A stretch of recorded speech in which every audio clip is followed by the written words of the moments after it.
It's okay. Off your mind. It's okay. She off your mind. Chai! Now wow, people wey suppose talk through to power don't off mic. And if we talk, now 500,000 they go summer us, call them hate speech. But fear not, Maiyegun don't come. Him go torchlight every corner, nooks and cranny of all these bad people where they spoil our country.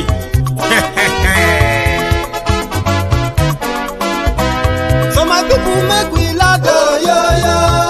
Maiyegun don't come, oh, yo, yo. My people make we shout, oh, yo, yo. Maiyegun don't come, oh, yo, yo.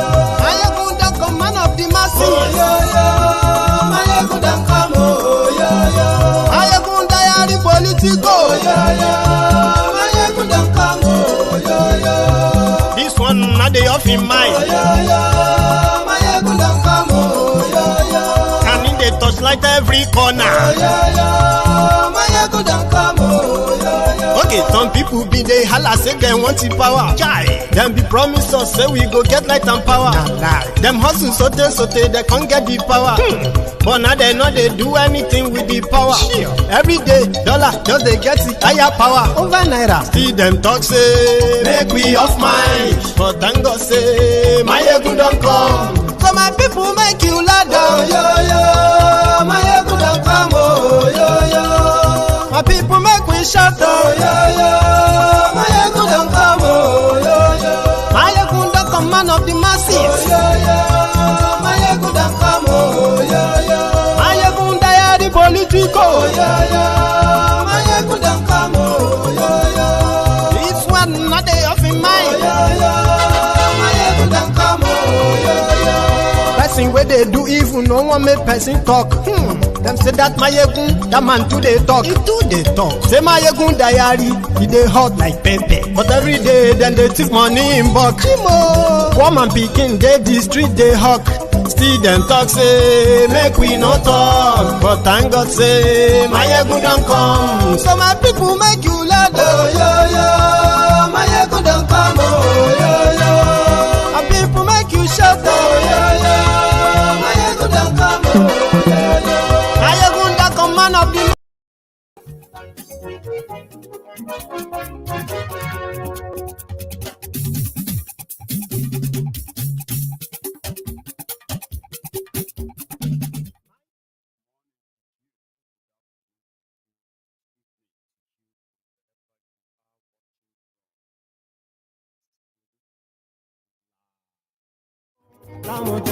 Maiyegun diary, Maiyegun number one. Maiyegun ti dé o, ọ̀rẹ́ ará ìlú.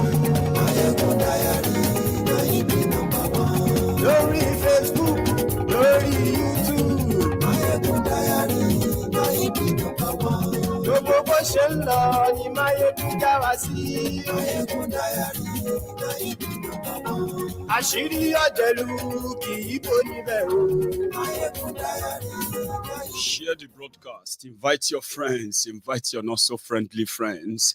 Most importantly, you can invite the Lagos Abobakus, the Buhari Pro Max. Where call you? Invite them. Godfather reason. Kò sí lọ́rọ̀ Maiyegun. Maiyegun diary. Maiyegun number one. Ẹ farabalẹ̀ sẹ́ o kẹgọ́rọ̀ lẹ́nu. Maiyegun diary. Maiyegun number one. Àní Maiyegun làwa mọ̀ tó dòdòdò. Maiyegun diary. Maiyegun number one. Thank you. Àní ẹ̀sùn rà kì í. Maiyegun ti dé. Maiyegun ti dé. Ọ̀jẹ̀lú ẹ̀sùn rà kì í. Maiyegun ti dé. Àní ẹ̀sùn rà kì í. Maiyegun ti dé. Lórí Facebook. Maiyegun ti dé.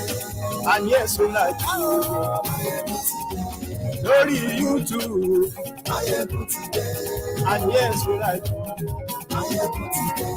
Ọba bá gbé wúrẹ́. Maiyegun máa bí. Àní ẹ̀sùn rà kì í. Maiyegun ti dé. Thank you very much.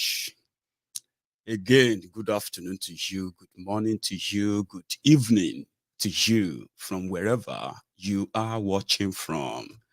And yeah, this is Maiyegun and live.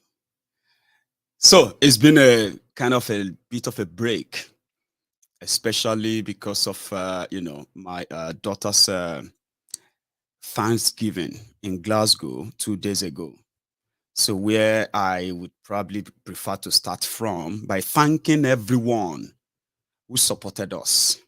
People who traveled down, people who came and those who couldn't come but sent their own regards, including those who gifted us a lot of things.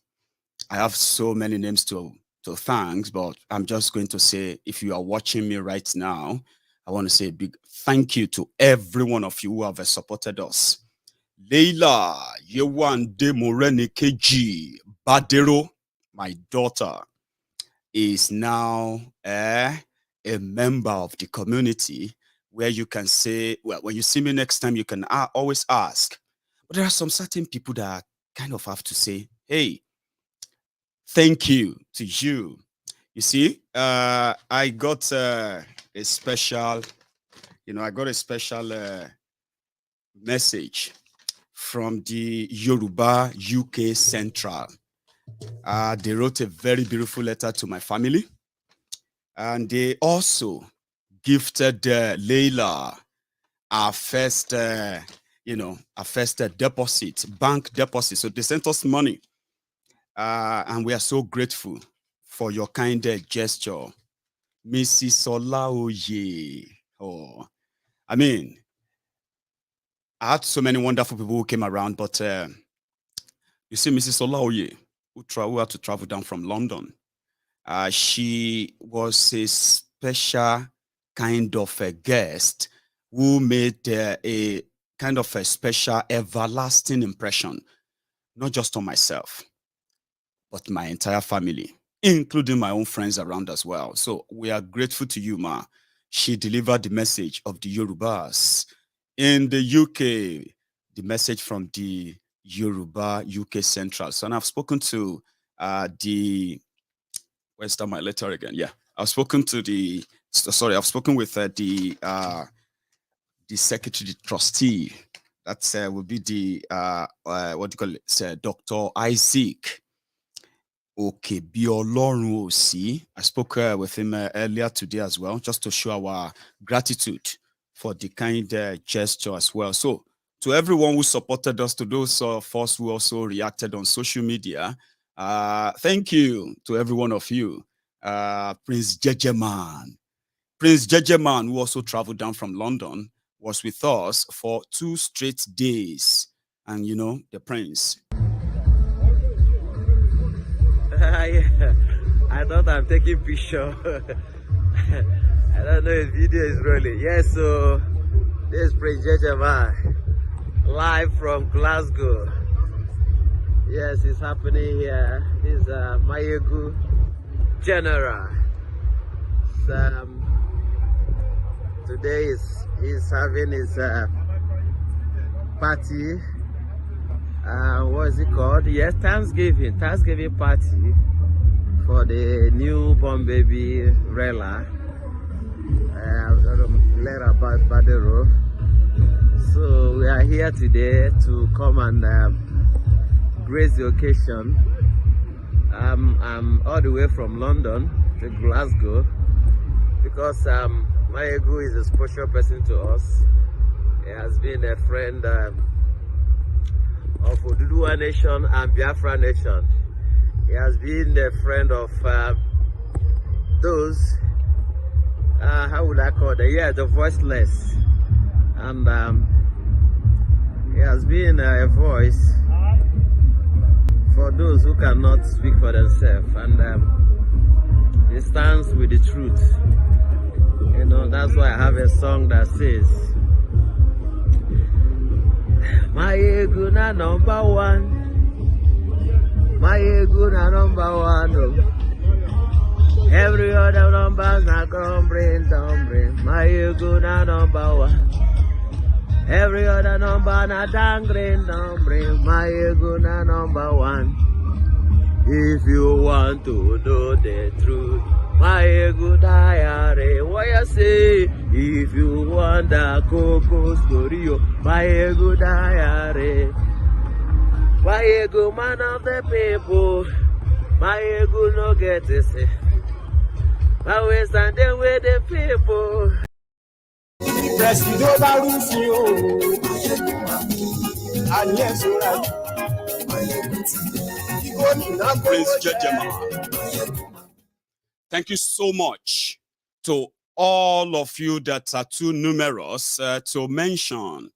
My family remain so eternally grateful to all of you. My brother, Legal, I know you are watching. And if you're not, you're probably going to see this later as well. My friends, my real blooders, I call them blooders in Glasgow. Legalized Legal, Banshaw, Ayome, Amozo, SOJ, and many of you too numerous, like I said, to mention. Romeo, all my people from Edinburgh, Lady Sophie Faye, Lady Sophie of the House of Faye, Edinburgh. Thank you so much. Thank you and thank you from all of us. We are so grateful. Now let's get down to business. Again, if you are just joining and you are just signing up, again, I want to say a big thank you to you, Crown Swift. Did I get that right? Crown Swift, you prefer me to say that? You're a star, sir. Thank you. And then prayer docent. From my heart, thank you. And I love you all. Seriously. I have never really been shown. I am somebody who gives a lot. And it happens that I have never, ever really expected anything from anybody. Like, until I met so many of you, my friends, in the Temple of Truth. Wonderful people all over the world. So concerning, so loving, so supporting, so embracing. And you made this look so kind of rewarding. Now, people call and say, oh, Maiyegun, sorry, you know all that. So all of these are so huge for my family because we have been so accustomed to giving and giving and giving, never to expect anything back. But on Maiyegun's diary, Politico, I have been shown, a rare kind of support and love, something that is so unique and surprising. I have to say thank you. Just thank you. And most what everybody wants is that Maiyegun just continue what you are doing. As long as you continue doing what you are doing, you will always have people behind you. And I believe that. So thank you so much from me to you. And then we will get there. We have a community on Maiyegun's diary, Politico, where, yes, we have a platform where we can agree to disagree and then accommodating enough that we tend not to even identify ourselves from where we come from. Something so unique online and offline too. And that is massive, so precious. And I have to say that we built something. And wherever you are right now watching me, whatever connection you have to this platform, whatever kind of a connection that you, in your own art of art, connects you to Maiyegun's diary, Politico, trust me, it is worth it. It is real. I have experienced it. And trust me, it is a community of supportive people who will do a lot in this journey. I told you something about holding our hands. We have identified why we are pretty much upset and then want out of a rigged system. We have seen people came and gone. We have seen ideas tried in the effort of trying to end the the problems of Nigeria. Many of us have lived long enough to see when a pattern is playing itself again, and then be able to at least raise an alarm to say, don't continue to do the same thing again and again. And in the long run, expect a different result when you are not mad. So we found a common ground on Maiyegun's diary Politico. You will see the Biafrans here. They are comfortable. You will see the Hausas, the Fulanis, the Jaws, the Ibibios, because I have met them. I have met Fulanis, especially here in the UK, who have also themselves are completely enraged. And guess what? Majority of them also would prefer a broken up Nigeria where they can actually really face those who have used them as the bargaining chip of keeping Nigeria one. You won't understand how many people understands the fact that this system is rigged against every ethnic indigenous people in that country. I've met a lot of people. Seriously, I've met a lot of people who, because of listening to Maiyegun's diary Politico, not everybody agreed with me on everything we have said on this platform. But guess what? They respect the expose, the exposure, the analysis, the level of resources that we bring to bear, just like that, thrown at people's feet, to play around with and stop playing ignorance of what is built to be against them. So I've met a lot of people, and guess what? Majority of them agree that the only thing that works is that Nigeria should break up. But what many didn't agree with is the process of how is it going to be? How is it going to be? And that is why on Maiyegun's diary Politico, where opinions are called divergent, divergent views, and we teach ourselves here to be tolerant and then accommodating enough so that you can possibly learn from those who are opposed to your own way of, we would likely, like I said, let us all go our separate ways. But how? If you don't listen to others and you are just repeating what you know, it simply means you are only listening to yourself. So on Maiyegun's diary Politico, you have that chance where people are pretty much receptive, and the emotional intelligence of our people here, right, is top notch. They don't play fool to anyone, especially when it comes to the polity or politics of Nigeria, including the religious politics as well. And that is why sometimes if you try to come onto Maiyegun's diary Politico and you think you wanted to be clever by half, trying to twist something and then change the narrative in a way, they will come for you because they understand the whole thing better.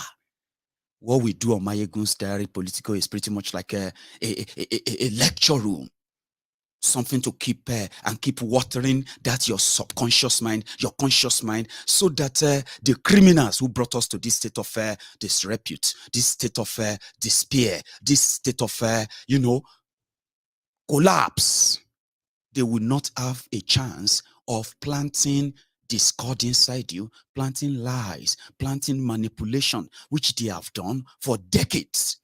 That is what Maiyegun's diary does. So even if you don't really like me because of the people I talk about, of course you will have to respect me because of the effort of at least making you understand your own poison. I allow people to choose their own poison. I don't take offense. Just to know that you understand the poison you are choosing, especially when it comes to the polity and politics of Nigeria. You don't play fool twice. And then we always mind to remind our people here that elections have consequences. Choices also have consequences. Decisions have consequences. And guess what? When you have if you're a pro-choice, as a pro-choice person, you must also be pro-consequences. So if you take a right decision, of course you probably will get the right consequences. If you make a wrong decision in any time of your life, of course you should expect the wrong consequences that can be really, really damaging. You should never ever join the gang of those who always blame everybody but themselves for whatever they are going through. On Maiyegun's diary Politico, you don't lie to yourselves. That is why we choose never to be politically correct. Do you understand? No, we will never be politically correct. Why should I be politically correct? I was trying to say I want to be neutral. You see, on this platform, we also make people understand the fact that, listen, you have to choose a side. Don't pretend that you are neutral. There is no neutrality in what is happening in Nigeria as we speak. Anyone preaching neutrality is a criminal, and then is also culpable in entrenching what is going on in Nigeria. So we don't want to be politically correct. That's why wherever we have to call somebody a thief, of course we'll call them a thief, because we have the evidence that indeed they have robbed everyone, including the system, which has helped escalate the level of poverty, the frustration, and the increased crime, which has suddenly, sadly too, contributed to the shortened lifespan of our own people. I have families there. You have families there. Many of us who are currently not there, we are scared to death of the destination they are taking this contraption to. Then we took a side. Don't ever join the gang of those. Let us be neutral. Let us give them a benefit of that. You are a criminal if you ever preach neutrality in the face of what is going on. Choose a side and hold your ground. If you are for Kolu, as they say, batified, tifnumbu, all of you who are the batified morons, do that with your chest. And don't go about blackmailing people into getting batified, jagabanditi. Hold it and hone it. If you are an articulated moron, articuluta, articulated scammer, hold on to it. If you are for Biafra, beat your chest and stand your ground. And if you are for Yoruba Nation, do not let anybody second that for anything at all. Yoruba first that we say, Biafra first that we say, should replace that your Nigerian first. Now, when you begin to build that kind of mindset, you will never be able to, or you will never be available for manipulation of anybody.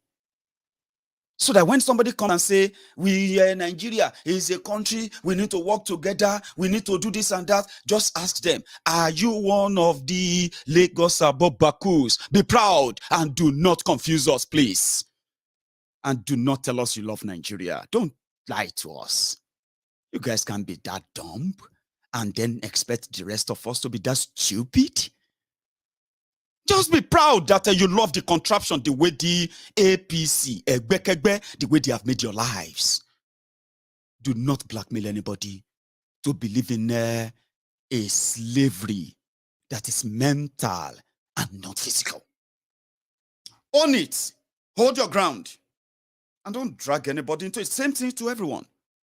It is important so that you don't say, as an obedient, you are also Biafran, or you are also for Yoruba Nation.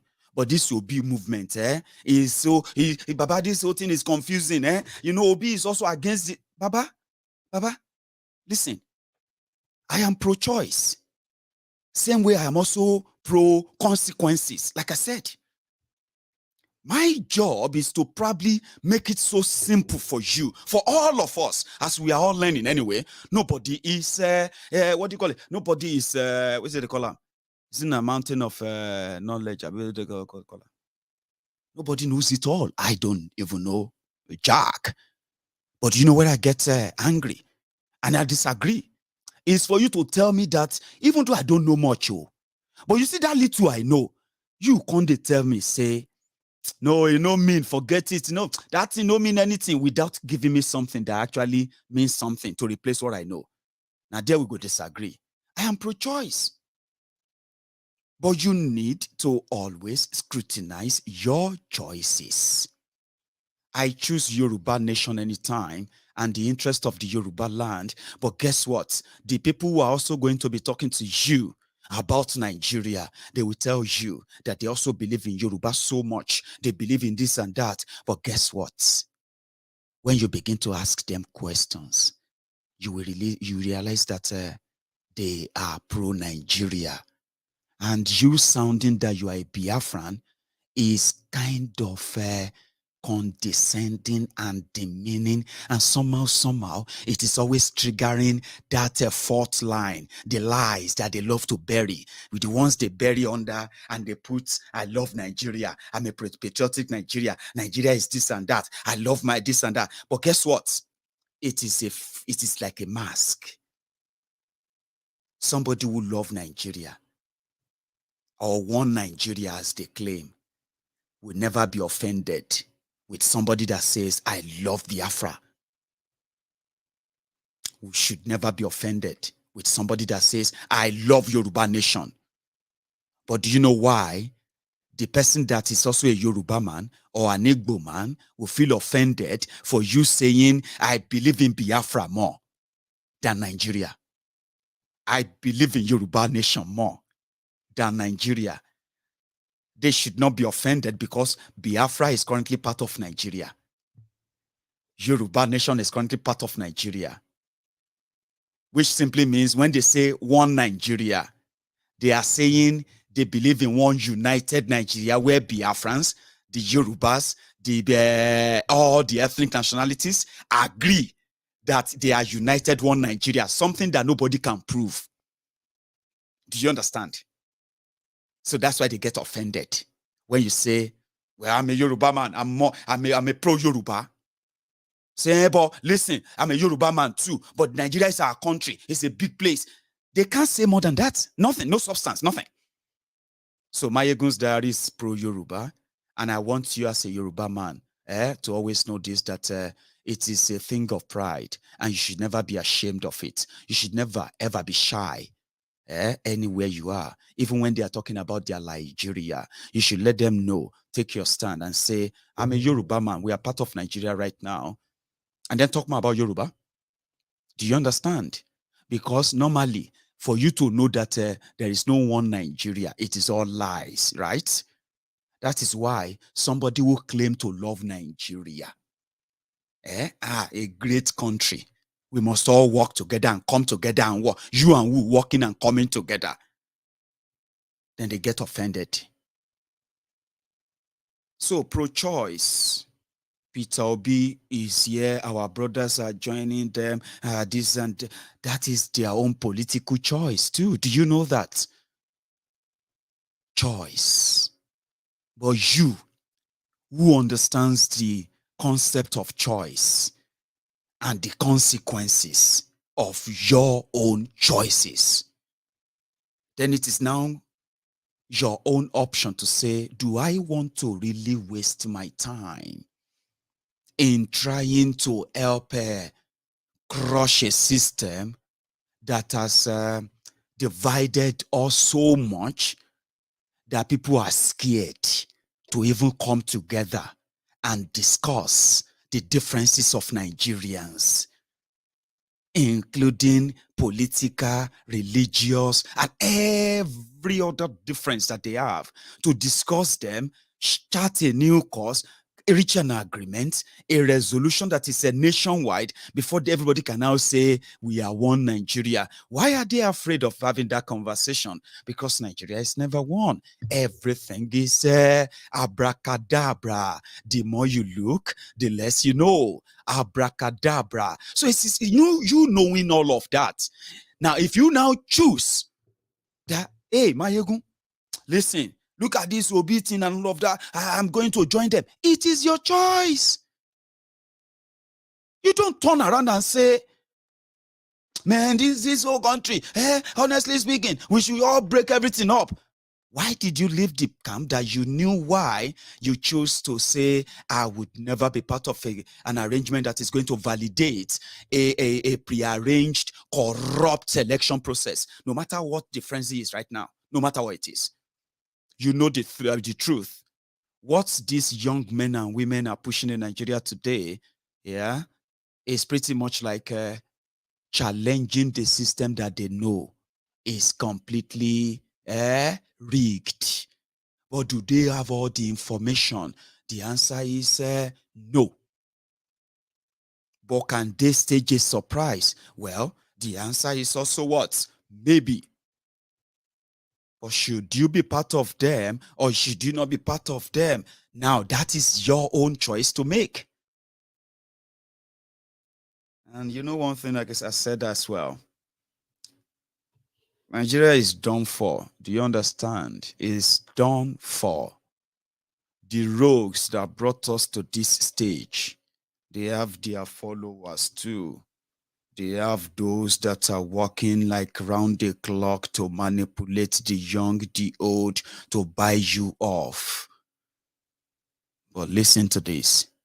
If you choose Biafra, if you choose Yoruba Nation, it is an ideology that nothing else should replace if you are genuine. I will explain.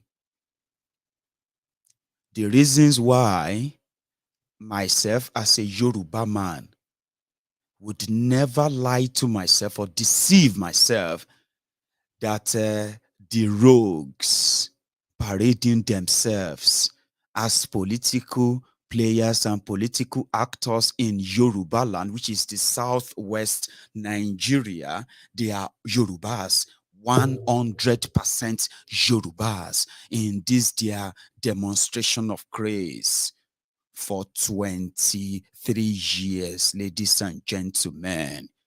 Yorubas governed Yoruba land. They were supposed to have the interest of the Yorubas at heart. They were supposed to be pro-Yoruba. They were supposed to be interested in the safety and the progress of the Yoruba people, the development of the Yoruba land. You know, things that have to do with Yoruba people in a project Nigeria. Same thing. Every individual that represented the people of Igbo land in the last 23 years, they have been 100% Igbos.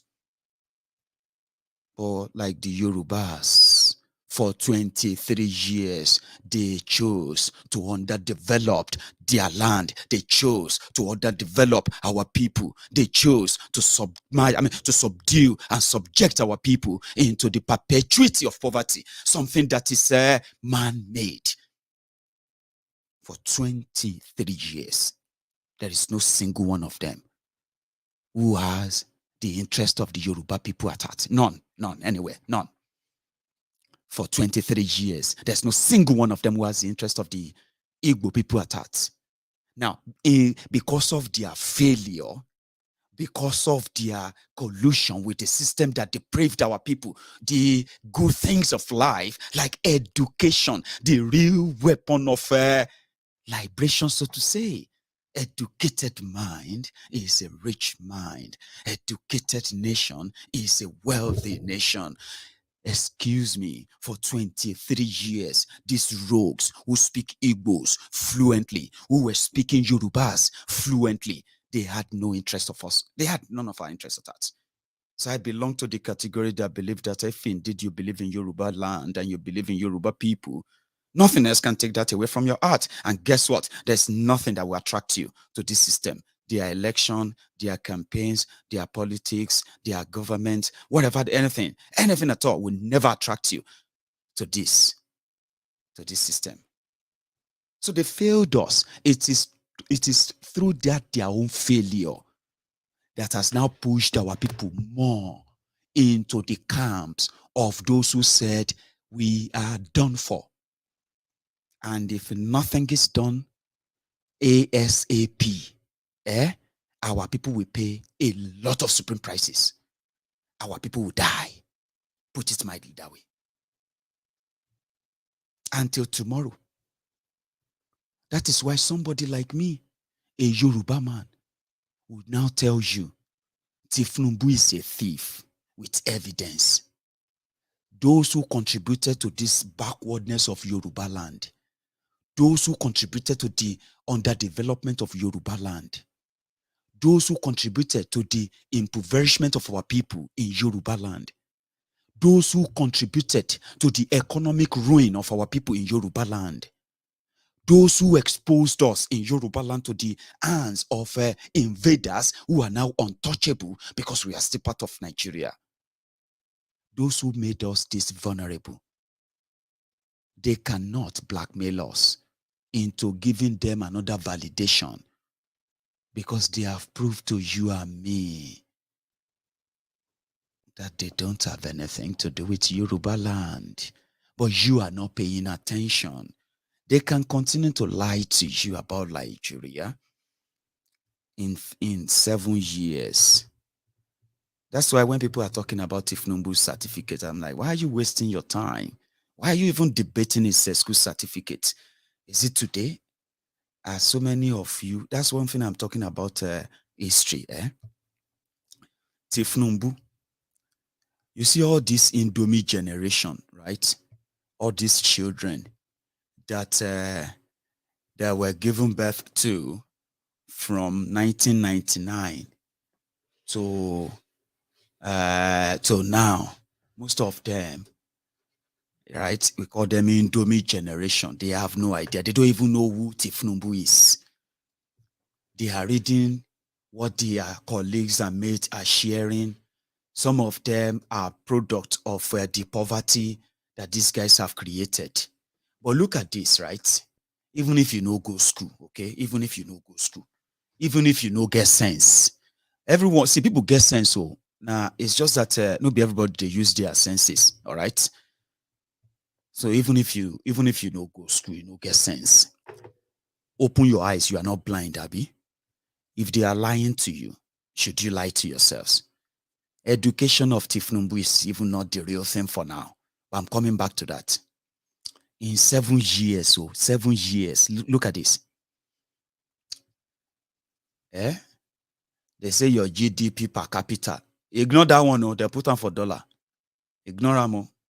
But what they are saying there is that it reduced, right, in 7 years. Nigeria debt in 2015 was 12 trillion. 12, now it's over 41.6 trillion. Inflation in 2015, that is the time that you have money, okay? But your money is worthless. You will be using the money. Okay, let's continue. See, 9.6% to single digit to double digit, 17.7% to. Now, you see this inflation thing where they talk, I don't believe them, okay? Look at this. They said that a price of a gari or a price of a bread, 300 naira in 2015. How much is it today? A loaf of bread, 700 naira. Is that not more than a 150% increase? Is that not more than 100 something percent, 150%? So is that going to be 17% inflation? Anyway, economists, they know what they mean by that anyway. But look at that. If you want to buy a bag of flour, it was 7,000 then, now 26,500 naira. Unemployment from 10.4% to 33.3%. Meanwhile, they say that over 60% of Nigerians are unemployed or underemployed. This is the life they created for them. The one that Tinubu is coming to wherever. Now, look at this. The price of diesel, 145 naira. Now, is over 1,000 naira per liter diesel now. Your cooking gas, 3,000 naira per kg, now 10,000, Abi. Air ticket from 15,000 to 50,000. Bag of rice, 50 kg, A7 to what? To 32,000. This is the Nigeria that APC, Egbekegbe, have built for you. And guess what? Those who took this decision then, those who were running about with change. 2020, 2015, change. 2022, 2023, obedient. It's the same thing, all kind of, organic. But the difference between the obedient and this, and the change slaves back then was that na Tifnumbu, the thieves, Atifku, Saraki, all the thieves in PDP, thieves in ACN, thieves in ANPP, thieves in ABGA, all thieves all over Nigeria, they congregated to rescue Nigeria, to give you change. Now, so they change all them lives. Poverty, poverty, they wear skirt and blouse in Nigeria now. You go see, I say, I don't see where. No be poverty they go so. Hello, ma. Hello, sir. That's how terrible it has become. That is the country they've built for them. The one that they are still singing the praises of their oppressors. The sad thing is this. The rogues that gave you change, yeah, they are now those who are now coming to come and rescue you from the next devil they gave to you. So they said that, Tifnumbu, you want to be president. You have been governor before. Gani Faweyimi is dead. Unfortunately, Gani Faweyimi's children, they don't chop porridge. They said their birthright. I say, well, if you want to know how many people don't sell their birthright, with Tifnumbu's money, Lagos money, Baba, you go they dig. If you dig too much, you feel see one of your old uncle with it nice, your uncle, aunties, all of them. Tifnumbu money enter everywhere, or more, and everybody obey. They comply.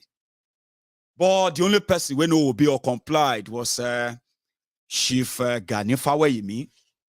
Chief Gani Faweyimi took on Tifnumbu when it was probing. It was going through the document submitted by Tifnumbu in 1999 when he wanted to be governor.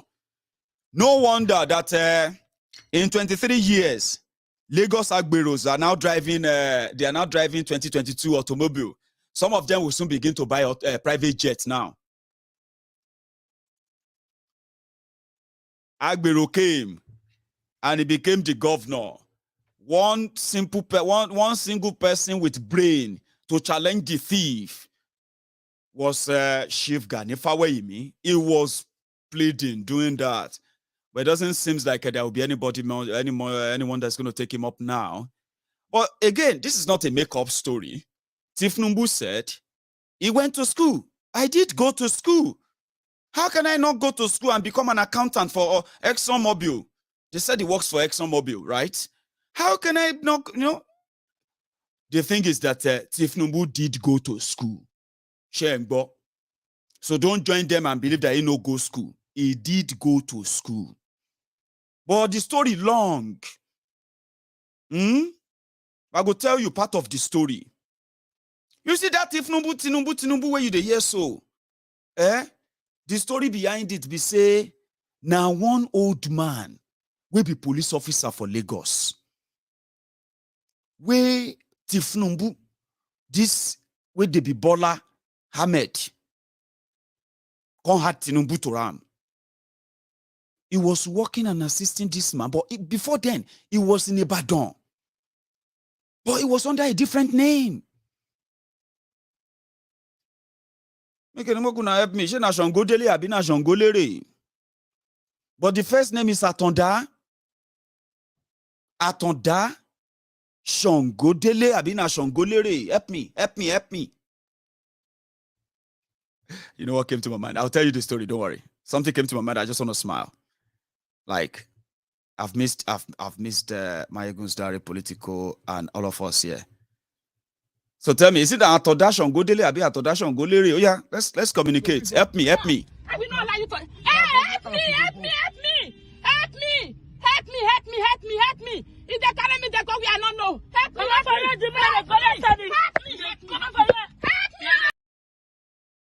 You get that? Anyway, the long story is this. He is not originally from Tinubu's family in Lagos. His story is that he is originally from Iragbiji in what is today's Osun State. Then he was living, right? He was living in a motherless baby homes in Ibadan, where they are taking care of, stray children who left home and they couldn't trace their parents and the rest of that in Ibadan. So they registered his name as Atonda Shangolere. So when he turned sometimes around 13, 14, he moved to Lagos.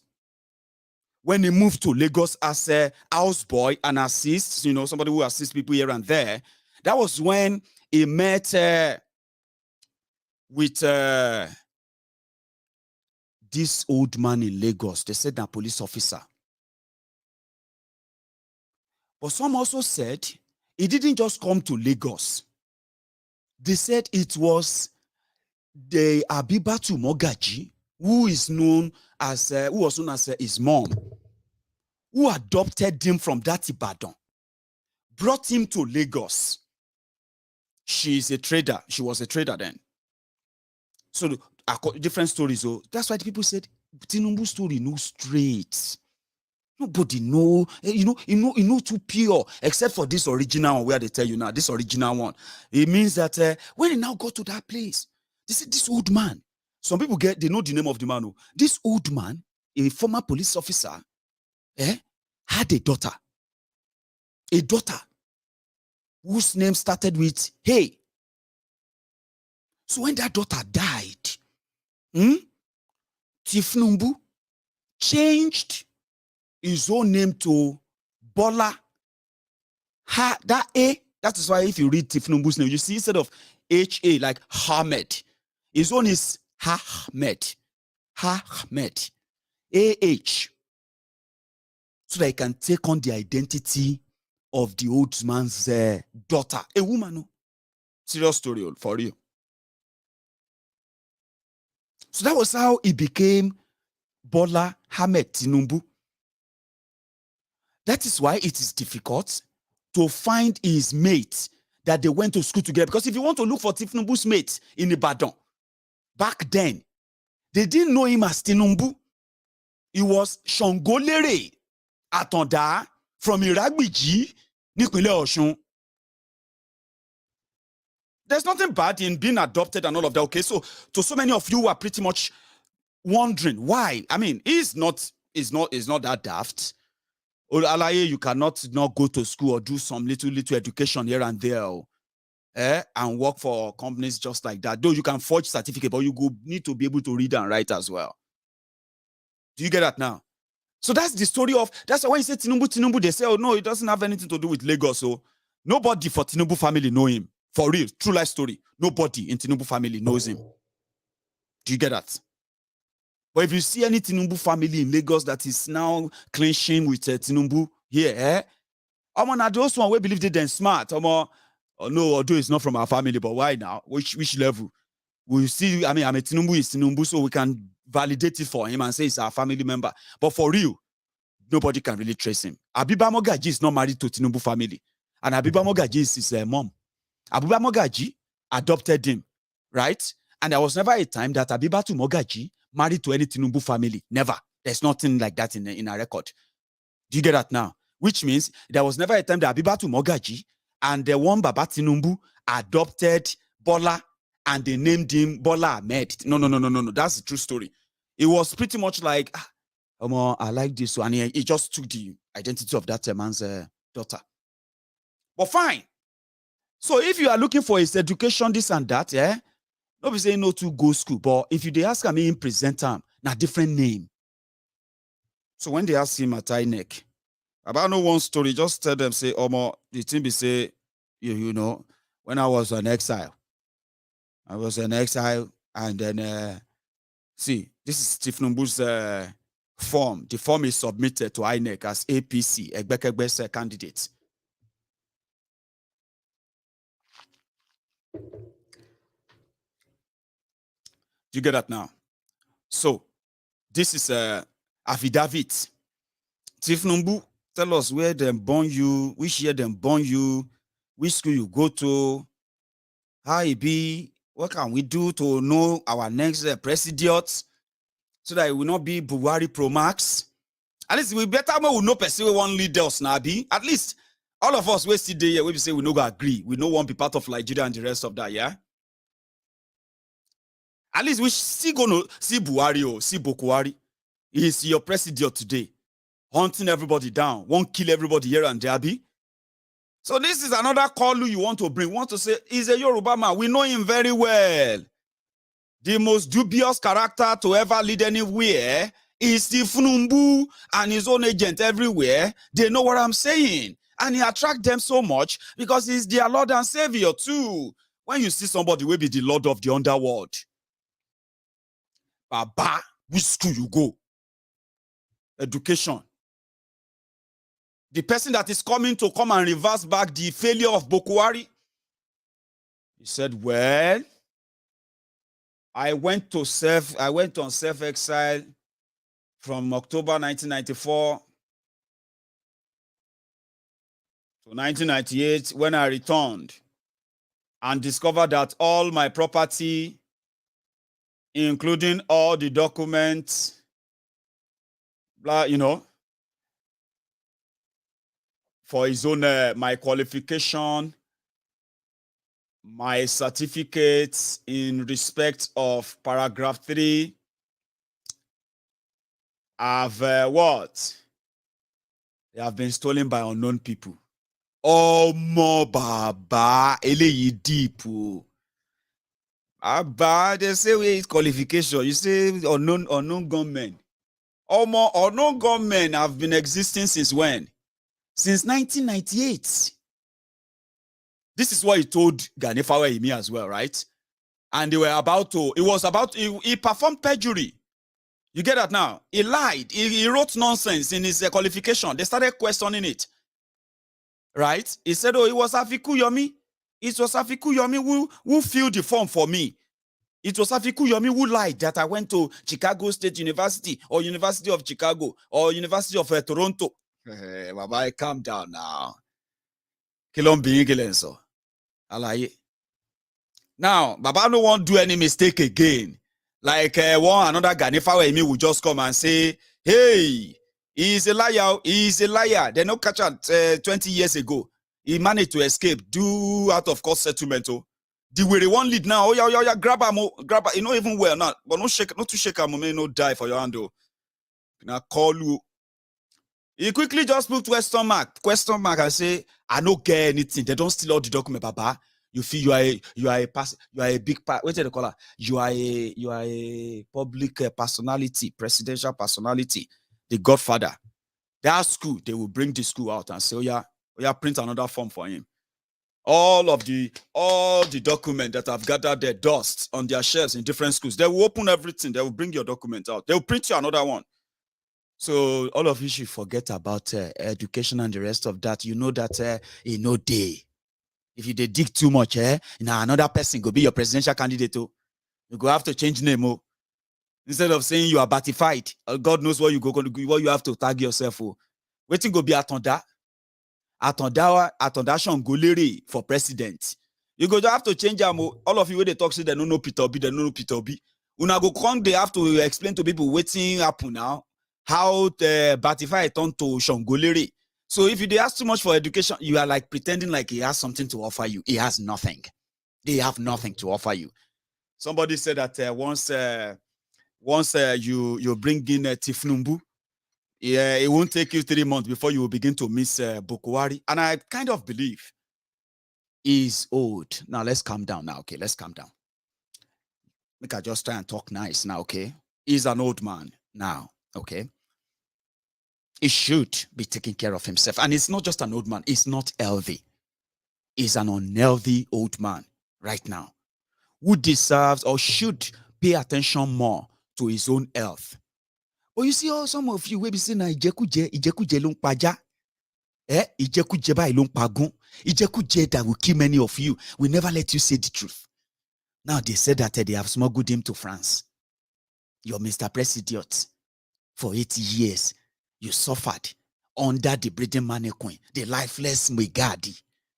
You say if na NEPA certificate, if na a generator manual, if he presents you a TV manual, you go vote for him. For 80 years, they can't turn you to prayer warriors on social media. God will shame enemy of Buhari. Buhari will come back alive. You see, you are now praying now for Tinubu. He's in France. What's he doing in France? Atifku, that one self don't run go Dubai. They don't go try and pump him. Say, Baba, you go need to make sure say all this testosterone, I be waiting at the column. Oh yeah, pump this testosterone. Oh yeah, pump so that I go get energy. Go say I get energy. You can't they wear skirts. I be they wear short knicker. Old men, when we won't deceive you. You, humble slaves, obedient fools, sophisticated morons. You are warming up. Shut up your mouth. Go and bring your father. My father is dead. If he's alive, if my father go print poster, we go call family meeting. So this man won't go disgrace also. He dey pee himself. He dey poo himself. You know they sing on your pampas, Bola, on your pampas. He difference now. For 8 years, some of you turn to prayer warriors for Buhari. Anybody we want Buhari to die, the person will die before him. Even those of you who don't want Buhari to die, we turn prayer warrior. Na Boko Haram the pick una Fulani bandits here and there. Una can't last Boko Haram is there, abi? Una can't pray say may God can help you deal with the terrorists and the rest of them. So the point I'm making is that choice. You must be responsible for your own choices. That is the beginning of emotional intelligence, or that is the beginning of the verification of your emotional intelligence. Emotional intelligence, we say, Baba, hey, no God, they pretend, say you be one man, well, big man, oh. Small thing happen, you break down. Say, I say, Baba, how come now? Easy. Say, you better scream because this one we dey inside. So when do they do when you no go get conversion? Oh, it is a mad place. Enough for you to know that when you make a choice, the consequences of your choices, you are responsible for them. It's unhealthy. That is not a plus. Let me tell you the disadvantage of that, right? Maybe you are not thinking. It puts all of you in the vulnerability at the whim and caprices of those you don't even know right now. Those that are going to milk is failing health. Even if Buhari no teach you anything, suffer no dey tire you. Choice. I am pro-choice. Yes, I am. Your presidential candidate is in France. From there, he's going to come to London to come and rest. Then they'll push them back. Hey,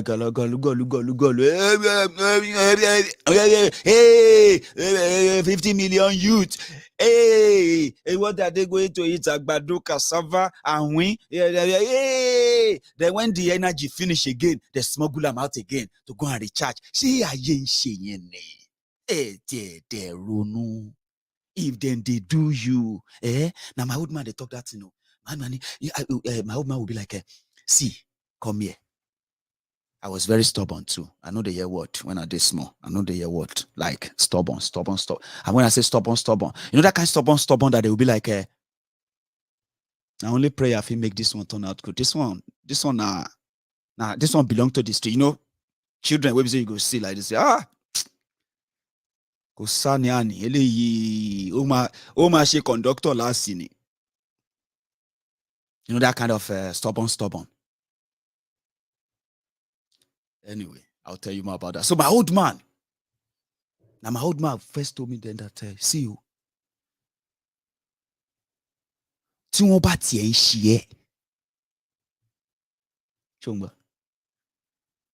If they do you, is there no time at all that you can sit down and be like,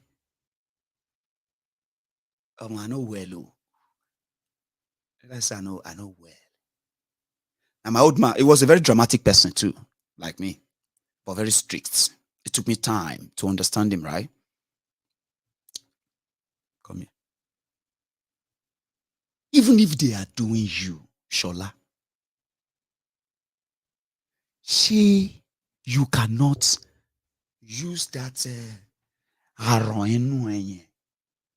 I don't know the English of worm. That worm with the inside, you know, those worm where they chop food, they chop intestine and all of that.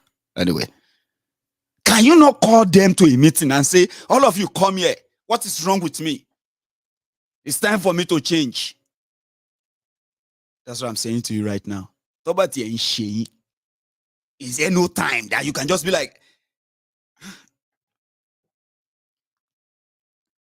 I'm gonna be like, oh, that one shit. You know they tire you. You go turn to prayer warrior. You go on to pray for enemy. You go when other people are working towards how to better their life, how to get their lives together, how to get back on the track, and they are working with a system that allows and will let them do that. You are going to spend 8 years. You will just waste your life. Yes. You end up in McDonald's. You will waste your lives. 8 years. You should be thinking. Yes, you should. In 2015, I was 31 years old. In 2022, I am 38 years old. You will end up in McDonald's. If you have a chance, this is the future there for you. Now, the people who brought you to this stage, they are renewing their license. You they carry cloth, you they carry shoulder, you they collect panseti. You will pray another 8 years of your life. You will be praying. The enemy of Tinubu, now them go die. Our President Tinubu will do us better. God will make him do the same way. The Mumus are praying. The Buhari Dins, the Buhari Diderins, the Buhari Denotus, the Buhari Dijatus, the Buhari Shukus, the Ungozi Haris, the INEC Haris, the obedient fools, the sophisticated morons, the humble slaves, including their aunties and uncles abroad. I'm talking about the Mumu Madus, the Bele lecturers, and the Mumu lecturers, including all the clans of the Buhari idiots, the cyberbarians, social media bandits, Facebook adsmen. They were praying for Buhari. Enemy of Buhari will fail. Baba, electricity national grid, they collapse. They are praying for enemy of Buhari to fail. Boko Harams are kidnapping them, ransacking everywhere. They are praying for Buhari's enemies to fail, to die. You want to do that for another 8 years, Abi? But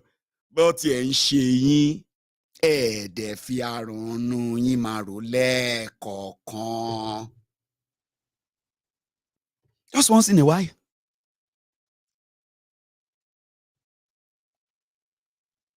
Once in a while. Even a madman, once in a while, they ask himself, what is wrong with me?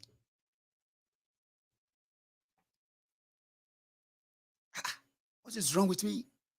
Yes, I have heard a madman ask, what is going on? I say, Baba, you don't mad, you don't take. We know you for here, labo. Me. Abi were ni. No, I call. Kishawa. Once in a while. So whatever they are doing to you, you can't make your choice and then turn around and blame somebody else for the consequences. That's what I do here anyway. I just want you to know that there are consequences for every action. When you make your choice, always be prepared for the consequences of same and do not confuse them with what really matters. I am a Yoruba man. I am trapped in Nigeria, the contraption Nigeria today. It is not by my choice. I'm not even allowed to talk about the fact of my choice because it's been criminalized for the sake of a one Nigeria. That is not right. It's not right. And that's why I took a position, and I encourage you to take the same. And it's always by choice too. So when you choose something, believe in it, stand by it, defend it, even if it's so stupid to hear, something like doing something again and again and then expecting a different result. That's it's a no for me. And when I found people of like minds, I love being so expressive. Yeah, I do. And that is why when they ask, "What this B2B movement?" I said, listen, you don't support them and you are not against them. Support them if you want to. But that shouldn't be a confusing thing for you when it comes to what you claim to really believe in. Yoruba first, Yoruba nation. Yeah.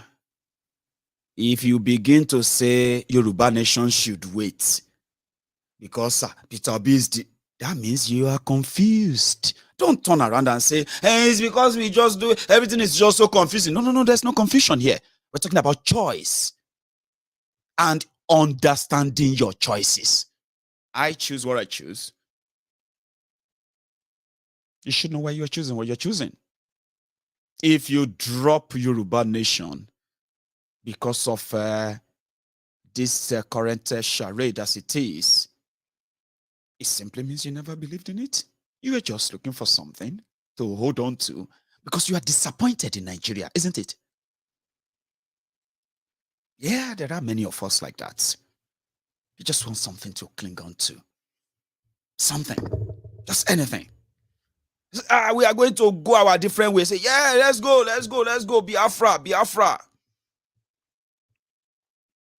They say, let us chase all of them away. Obi movement. Yes.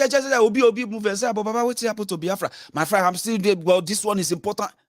Really? That's not the way to go. That's not. That's why I'm saying that when you make your choices, be kind of clearer enough and do not blame it on any confusion, okay? I choose to support Peter Obi because I believe that they can get rid of PDP APC. Bravo. Maybe that is a start. Do not be against them, even if you are not supporting them. I've said that many times, and there's a reason for it. Because those who are currently with Peter Obi, they are the products of the broken system that has pitted many of us to pick a battle and say, enough, we don't want this anymore.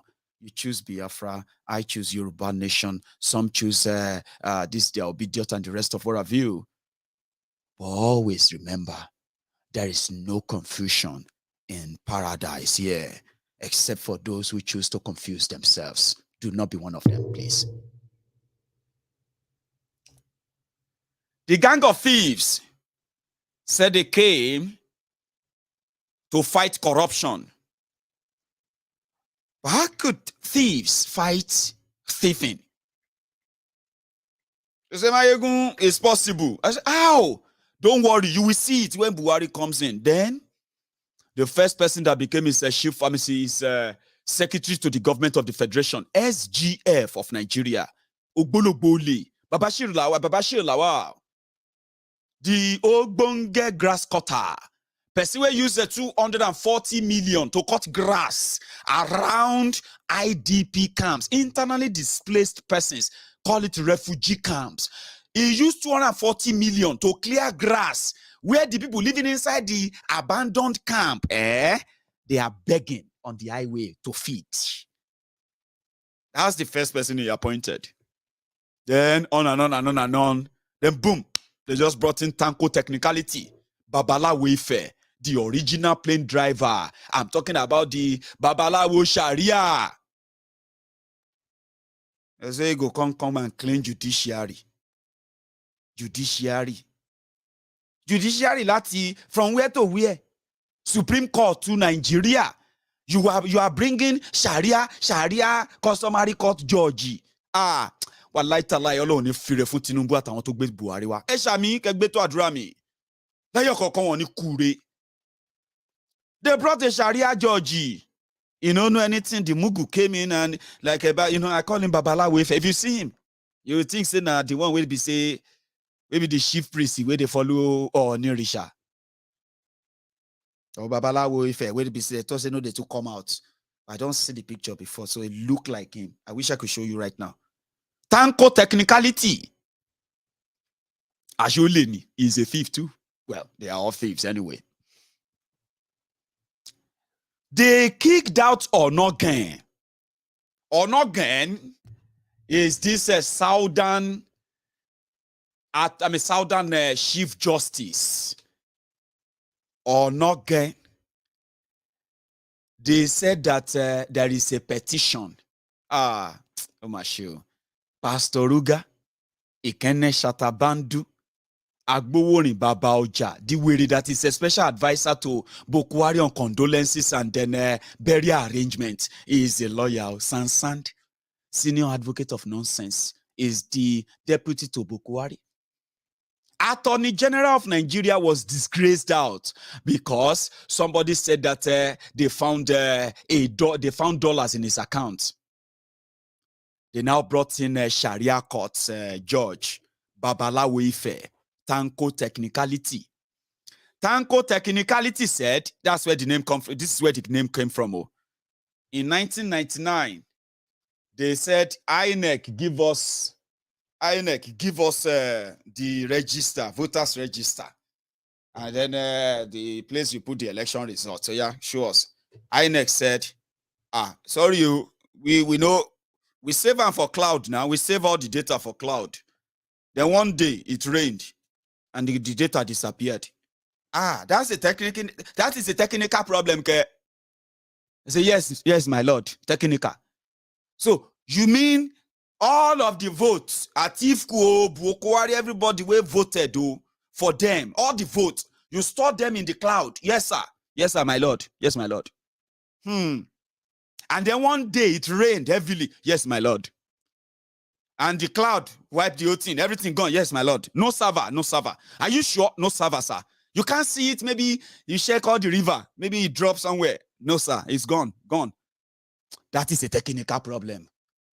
Because of this, we cannot cancel Buhari's election on a technicality problem. That is where he had his name. Tanko Tekinikality.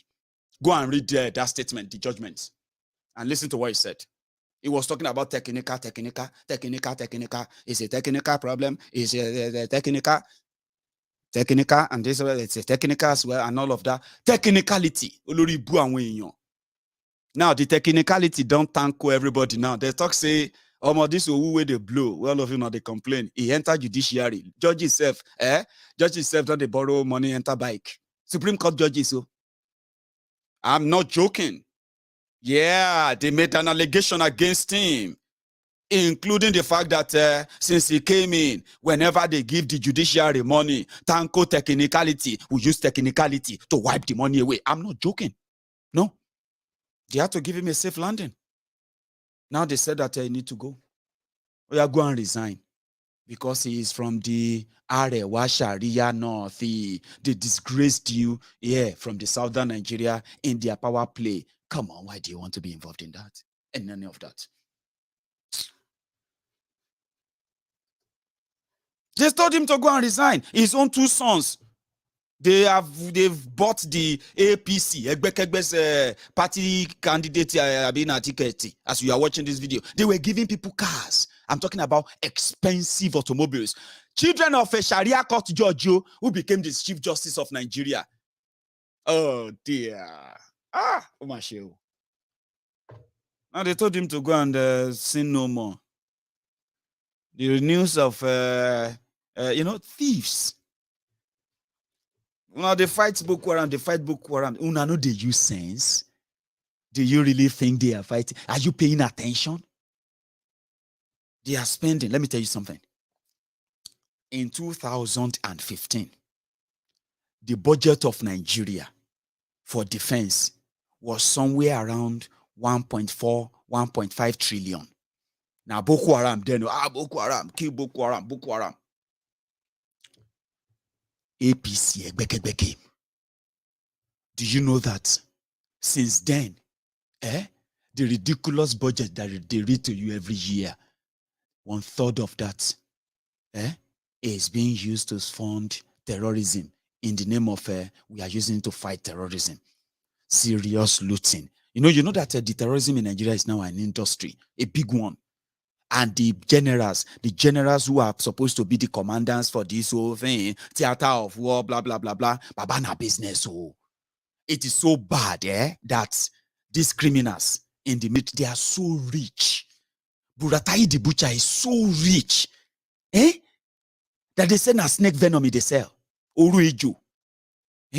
General, where they sell Oruejo.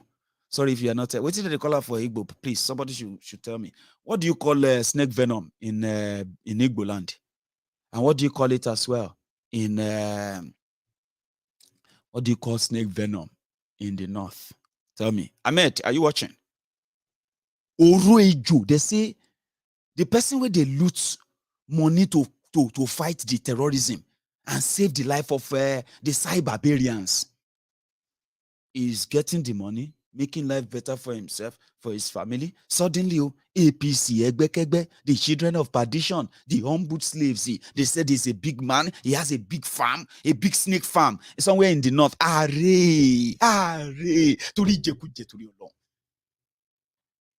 Eluagu. Imagine that. They say, Buratai the butcher, they sell Eluagu. Wait, I don't miss some. Yeah. Say, Buratai the butcher, they sell Eluagu. And from there, he made money. General, we get Eluagu farm. Eluagu. This guy bought 2 properties for his own wives in Dubai. General. Now, we are reading that, you know what? They have found money. They have found some money in his house. They have found this money where they supposed to fight terrorism. They don't take and buy life for themselves. A lot of it. Why they watch their own people slaughtered by these murderous terrorists? Hello. I can mention Eluagu is called. Eluagu. Snake venom farm. Which kind of job is that? Which kind of level now? Which level? They say, I'm like, did they pay on cash? They say ICPC found over $75,000 in his house, over 58,000 pounds, and so many other forex in his house. They fight terrorism. They entered. You know, it is just a lose-lose situation for so many of you who don't understand the gang up by this whole establishment against you. Only if you know. If you do, you're not going to say, you're gonna shut it down right away. Maiyegun, it's not easy, just to shut it down. Let's just go and do election and kick them out. Yes, I would love to see that. I would love to see that. Seriously. That's why I said people on Maiyegun's diary Politico should never, ever, ever go against them in any way, okay? Just let them flex it. Do you understand? There is no I don't know in ignorance, okay? Sometimes they say experience is the best teacher, so let them have it.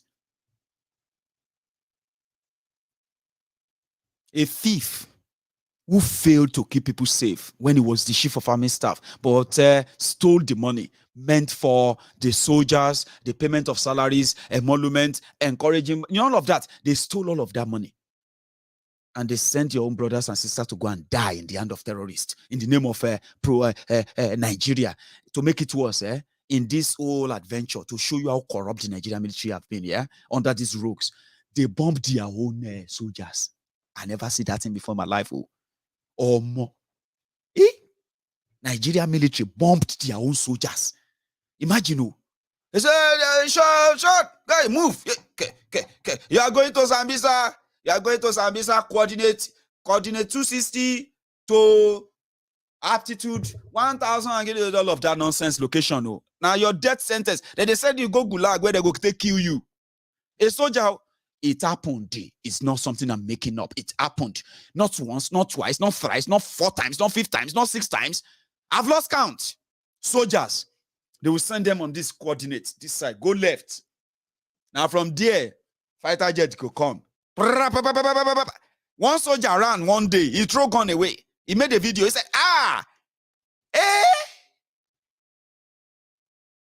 Air Force, you knew we are here. They sent us down here from nowhere, from the blue. So Air Force just came there. They said, they received signal, say terrorists, they camp there. Then send the soldiers go die. The guy made video, say, if I escape here, the guy no be from the north. The guy be like, say the guy from somewhere like Imo. If I escape here, I know they come back. Baba, run, if you know. To cover corruption, yeah? In this theater of this terrorism in Nigeria, to cover corruption, they were probing the then secretary to the Governmental Federation, Babashir Lawa. They were probing him to cover it up and say, but people die. They bombed refugee camp. Imagine, government. Oh yeah, all of you displaced people here. Now map it on the map. Where are they? They are there. We have entrance, we have this, we have that. This is this, and that.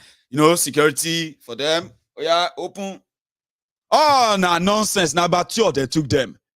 When they were probing Babashir Lawal of the money he spent, before Buhari appointed any minister or anything. Over 200 billion naira. Baba Shilaba, bring the money. What's happened?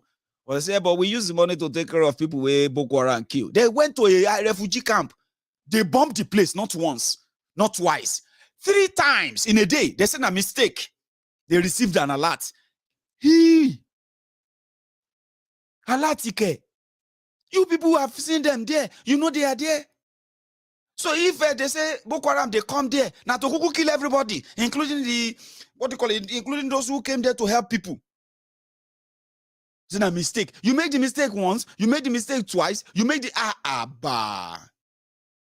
That is exactly what the whole thing about fighting terrorism has been all about. It is a business. And when you see the actors behind them, those who are supposed to give accurate information to nip all this terrorism in the bud, they are making money from it. Do you get that? And when you begin to drag them, you will get all the money where they're supposed to pay all the soldiers where they push out. I never see things they happen in Nigeria. I have never seen anywhere where people they push armor tank, armor personnel carrier. For where Boko Haram they shoot soldiers, they push armor tank, push a mail start. I'm not joking. It happened. I'm not making it up. So I may be saying it in a way that it could be a bit like funny to you. It's not funny. It happened. Boko Haram they fire. All of you now die. Soldier, they push armor tank in Nigeria. I have seen a video where soldier run out of a barrack. Boko Haram enter barrack. Which kind thing is it with the smoke? You enter barrack, they shoot soldier. Now the confidence and the boldness. That is what Nigeria has become. Soldier, run outside the barrack. Which level now? Me and you, we can't run into a barrack and say we're mad. We won't go fight soldier. It happened in Kaduna. Defense Academy. Nigeria Defense Academy. Kaduna. Soldiers leave gone. Jump fence. They run inside bush. From barrack to bush. And you're sitting down there saying somebody is the enemy of this, enemy of that. And the following day, you will see the same soldier guiding the repentant terrorists. You see, they are guiding repentant terrorists. Order from above. Order from above, kill you there. Shami, Kugbeto. Order from above. Corrupt criminals. They have grabbed the entity. And they're not going to let go. No, they're not going to let go without a fight. They went to Benin Republic. They went to Benin Republic to go and bribe Igbo. I knew one because I was aware of one. I may not know many of all those advances, all those entreaties and the rest, but I knew one in December 2021. But they made an arrangement. They said that all Igbo needed was just to say he's not interested in Yoruba nation anymore. They'll take care of him. There was a plane waiting for him. Yeah, there was an aircraft waiting for him. They wanted to take him to Nigeria because there is a deal on the table. Listen, things they occur. Well, I say if you get the interest of the people at heart, Baba, it no supposed to add you. And you go say you don't get interest for her. You go say, there's I try my best. There's nothing I could do. Baba, there's a lot you can do. They offer the Igbowo money. They offer the Igbowo what you could imagine. Just imagine it. A lot of it. They wanted to give him a grand welcome. Meanwhile, Igbowo was like, irú díìlì wo lẹ lọ ṣe pẹ̀lú àwọn lórí burúkú ìtorí Ọlọ́run ẹ mú mi wá bí kí wá jókòó táwọn wèrè yìí tó bá gbé mi dé àárín méjì ọ̀nà Nàìjíríà tó ní mò ń bá wọn jà tó jù mí lẹ̀ láti inú plane ńkọ́ àbí inú helicopter. I will explain. Yeah, they offered him a deal sometimes in December. Part of the deal of they will release him, and then when he rejected that deal, that was when the news broke. They said they have extended the Igbowo's detention by 6 months, and we reacted. 6 months. They were telling him that, see, everything is sorted. All you have to do is that you are not asking for Nigeria to break or Yoruba nation. You just you only feel concerned for your people, and now you are not fighting for anything anymore. Helicopter day here. His lawyer was there. Other people were there, and they say, "May go concern." Igbo say, King Gbogbori bui by to the say lawyer by to the law. You sit down here with them, and you made a deal with them that I should go with them. What if they took me between Nigeria border and Benin border? They lower they fly the plane high. I mean the helicopter higher. They push me down. And breaking news: Igboho tried to escape from helicopter. That's why he died. What kind of thing is this? I said, no, we didn't think it that way. We didn't see because I will be following you too, sir. You will be following me. They will throw you and I, they will throw us from the helicopter. They will say we are trying to escape. They offered him money. Yes, I'm aware of that one. I am aware of this. I don't know others, but this particular one in December, I know about that one. So Igboho rejected it, man. So what is that your problem that you feel like it's not easy like that? It's not easy. Benny, better stop disguising. There are people who feel like genuinely people are suffering and they shouldn't. And the people that should be speaking up or fighting for them are the people who are telling them to keep short. Keep your mouth shut, Jari. If you are talking like that, you are not going to you are going to offend some people now. It's going to affect us politically. Wait till we get there. When we get there, we'll fix everything. Let us get there. It's going to be on the blood of the people. Because it's not in our own interest. It is not. It's never been. Now they said that Igboho is coming home. Some of them are now panicking. Yes, so make Akuku just tell you that one. No, it's true. Igboho is coming back. And Igboho is going to come in a very, very massive way. Lydia and Kotombo. You don't. Not many does. You got our own lawyer Sunday who knows that he is not alone. He's never alone. And if you push, we will push.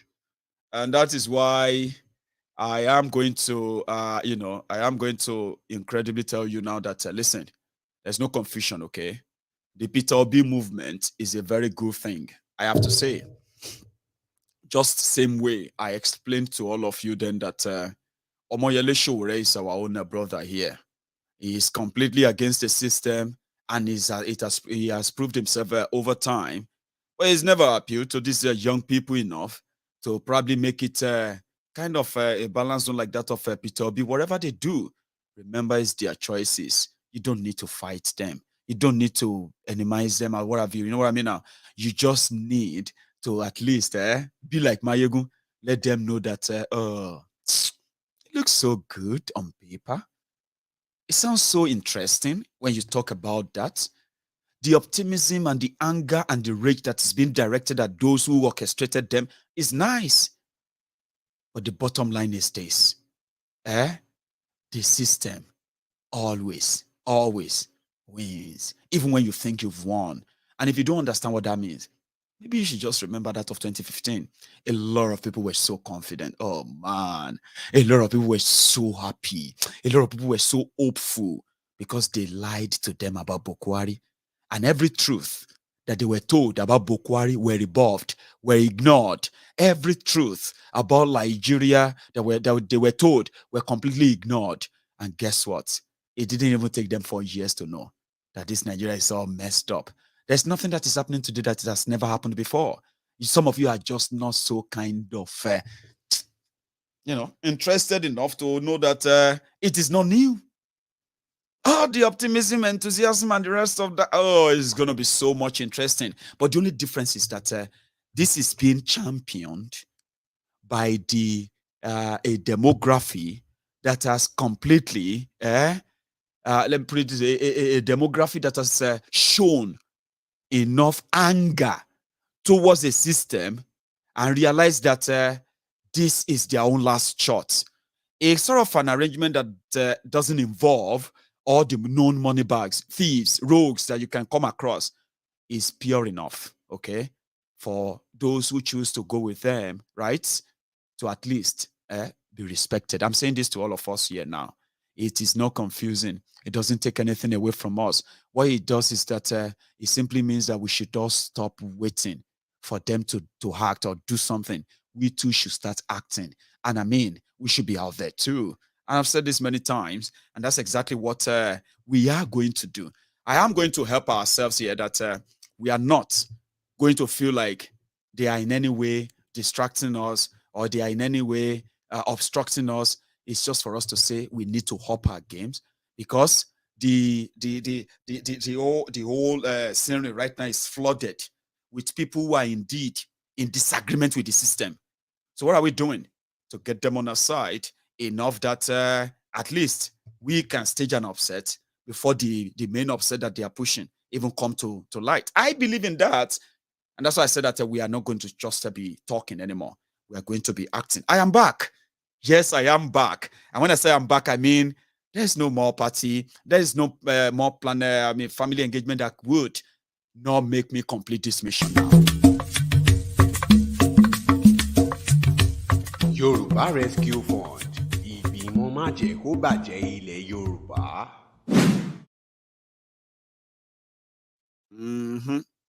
And listen to that again. Yorùbá Rescue Fund, ìgbìmọ̀ má jẹ́ kó bàjẹ́ ilẹ̀ Yorùbá. And we are coming. And when I say we are coming, I have also been in touch with so many other interesting Yoruba groups, especially here in the UK. I have also been in touch with some other interesting individuals who are Yorubas from across America. So now, this is me back. And when I say I'm back, it means that we have a lot of work to do now, a lot of it. It will start from my own end, and then I'm going to lead. And many of us are going to follow in this regard. When I say that, I mean, yeah, we have a bigger platform, a platform that can make a lot of difference if we can use this momentum. I was in touch with the Yoruba UK Center, the trustee secretary, which is the Honorable Dr. Isaac Okebi Olorunkosi. So I have this chat with him, which has to do with a planned Yoruba conference, which has to happen ASAP. And there are some prominent Yorubas that will be brought to brought to the UK. So we are planning to host something that will be more physical this time around. Okay, as a Yoruba man or a Yoruba woman here in the UK and your family and all that, you will be able to sign up and join a sort of a Yoruba conference where we are going to actually have to say this or discuss this face to face. There's a lot of work to do. There's a lot of work to be done. Oloye Sunday Igboho had a chat with me earlier. It was yesterday, in fact. So he confirmed that his own legal team have confirmed or acknowledged they deposited the 5 million naira from us on this platform in our support for his own legal or defense team, or legal fee, so to say. We have chosen to take that up, and it is a 15 million naira, remember? So yeah, we have given them a $5 for now, and we're going to make it a $10 before we get to the 15 part of it at some point. Oloye expressed his gratitude repeatedly on the phone with me yesterday, and I said, if not because of what we have been, I've been so engaged over the weekend, he would have been here to say it himself, okay? But he will be here to say it himself soon. Also, another update I have for you is this. We will be making that deposit of 2 million naira, which is going to be an equivalent of 2,700 pounds. We'll be making that deposit to the IPOB in the UK, which is our own token support for the leaders of, the leader of the indigenous people of Biafra, Mazi Nnamdi Kanu. So his legal team and every other thing. So IPOB UK will receive that fund once they make a contact on how is it going to be, but the fund is available as we speak. It was meant to be a 2 million naira fund, but they will deal with that themselves since they are in the UK. So I'll make that transfer in the next couple of days. Okay. So I've also told Oloye Sunday Igboho that we are taking a break with our fundraiser as we speak, even though people have continued to actually still donate and contribute. As I'm talking to you right now, over the weekend to this moment, I have also received, what do you call it, in the Diaspora Radio International account, I have received over £300 from individuals who have chipped in their own contribution over the weekend. But again, I will give all the accounts at some point once we make, once we make do with all these huge, payouts. Once I'm clear with them, before we make any other, commitments, we'll round up and check how much do we have left and how much have we spent so far. I'll give you that at some point, so that won't be a problem. But so far so good. We have done the first part. We are about to do the second part, which is that of the Mazi Nnamdi Kanu. Then afterward, we are going to go back onto our publicity parts. We should have something put aside. Let's do something as well in July. Again, that will be around the time that the Yoruba Rescue Fund will also be ready. You have been waiting for it. It's going to be available soon. And I want you to all continue to, give the support as we can. Now, I have, we had over 3,000 of us on YouTube earlier. We have a lot of us as well on Facebook as well. So if you are still watching me on YouTube and you are one of those over 3,000 people there, you can still drop that your own offering. Like the video, share it, subscribe onto Maiyegun's Diary Politico if you haven't. And then I'm going to take some calls. But before I do that, let me go make myself some tea. Now, when I get back, we'll continue from where we are stopping. I'll be back.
Just missed the call there again. Oh, hello there. Maiyegun. Hey. Hello, Maiyegun General. Ahmed, how are you, brother? Yeah, I'm good. I greet you, Maiyegun. Thank you, Baba. Can you hear me? Loud and clear. All of us can hear you. Yes, Maiyegun. I enjoyed this night. I just stay back. I just did laughing. Well, I laugh one thing. I missed you. I missed everyone. I wouldn't just want to present to them without bringing everybody back to that same mood you are always in your rooms and all of that, you know. Yeah, I did tell you. You was asking of waiting be snake venom for Hausa. Tell me. We they call them Defi Machi. Defi Machi. Yeah, Defi means venom. Right. So Machiji is snake. That means Defi Machiji. Defi Machi. Fantastic. Snake venom. Defi. Yeah, Defi Machiji. Yeah. And That's Buratai's business. Very rich. Yes, yes. And you know, the human being, now this thing, the kilo request, Kefi, in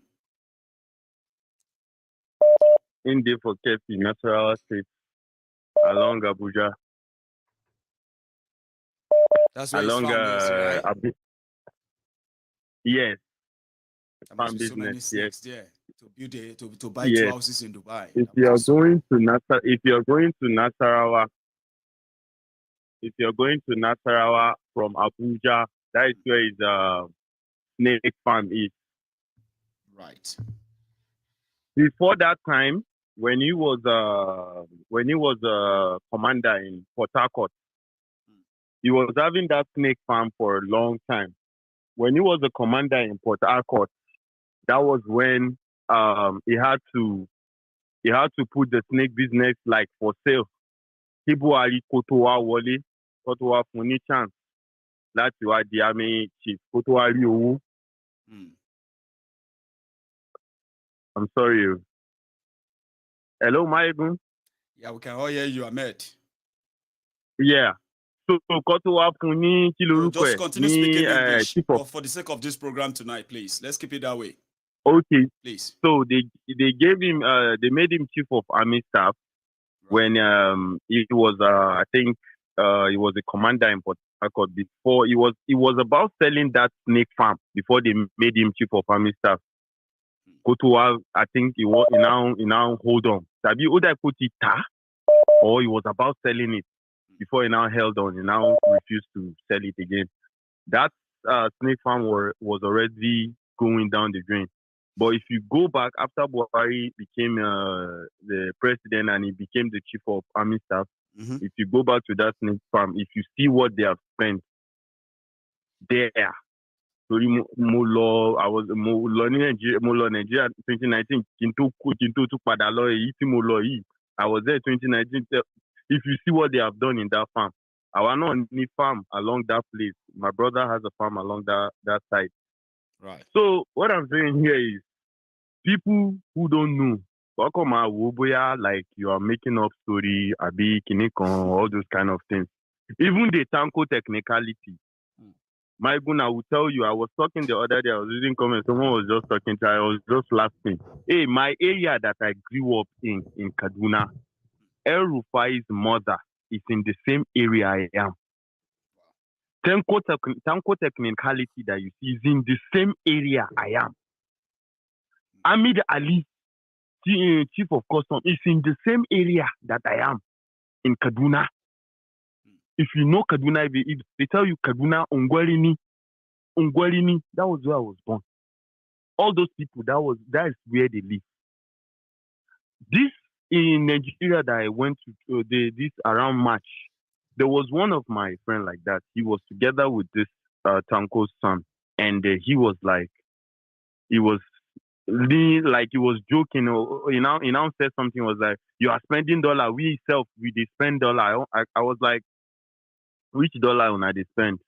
And we did what with Chief Judge became money dollar will be say on go spend within some time now. Una go begin look around where una want see another dollar begin. You want to compare your dollar where they spend with the ones where me I don't they spend before you even think say you want begin spend. He just laugh fast. I say, don't worry. That dollar where you think say you spend, say if you compare with mine, no worry. No, now here we did. That Tanko go. She Koti Lobai. He never go. Well, it's over. Cry go and begin enter. Una go begin see him. Make una no worry. So the thing be say anybody that is watching, choose your course. If you are for one Nigeria, choose one Nigeria. If you are for Biafra, choose your Biafra. We that are for Oduduwa, we are choosing our Oduduwa and we are not backing down. We are there, even though it will take us 100 years, we are still there. We just stand for something. Yes. And that is the truth. We are not deceiving ourselves. Something we know that will not work. They will now stand like, we just did look and no, come on, man. You are deceiving yourself. And we are not politically correct, like Maiyegun has said. If you do anyhow, we will give you woto. We don't send you. We don't send your mama. We don't send your papa. Now so it be. Thank you so much, Papa. Maiyegun General, carry on. Thank you very much. How Lila and Mama and our Mama now. I mean, Baba, I dey watch that party. I just dey dance. My wife just dey laugh me say, "Hey." I know. I dey watch Tina Peters who come Mujo ni. You know, they drag me. They say you need to dance. You need to say, no. Let everybody see. Me, I wanted to have a party where everybody just walk in. If you want chop, food they there, go get them. If you want drink, food Baba, go drink. that dance I just did. I know, they drag me out. But we thank God it was fun. Yeah, that's great. what's man. Yeah, it was fun. I see how Gaskia, it was fun. Ọlọ́run á dá ọmọ sí o. Ọlọ́run á ṣe gbogbo wa la máa jèrè o. Thanks. Àníṣorí ibú o. Show Ahmed. So I have another caller on the line. Hello, Mbenyo. Hello. I see how Gaskia, it was fun. Ọlọ́run á dá ọmọ sí o. Hello, sir. Gbogbo wa la máa jèrè o. Hello, Mr. Maiyegun. Hello, sir. You are connected, sir. Hello.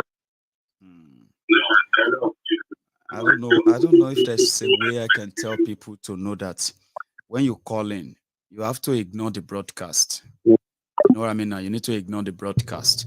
You cannot be holding a phone, calling Maiyegun, and then you are listening to your broadcast to wait till you are going to hear your voice on the TV or what have you.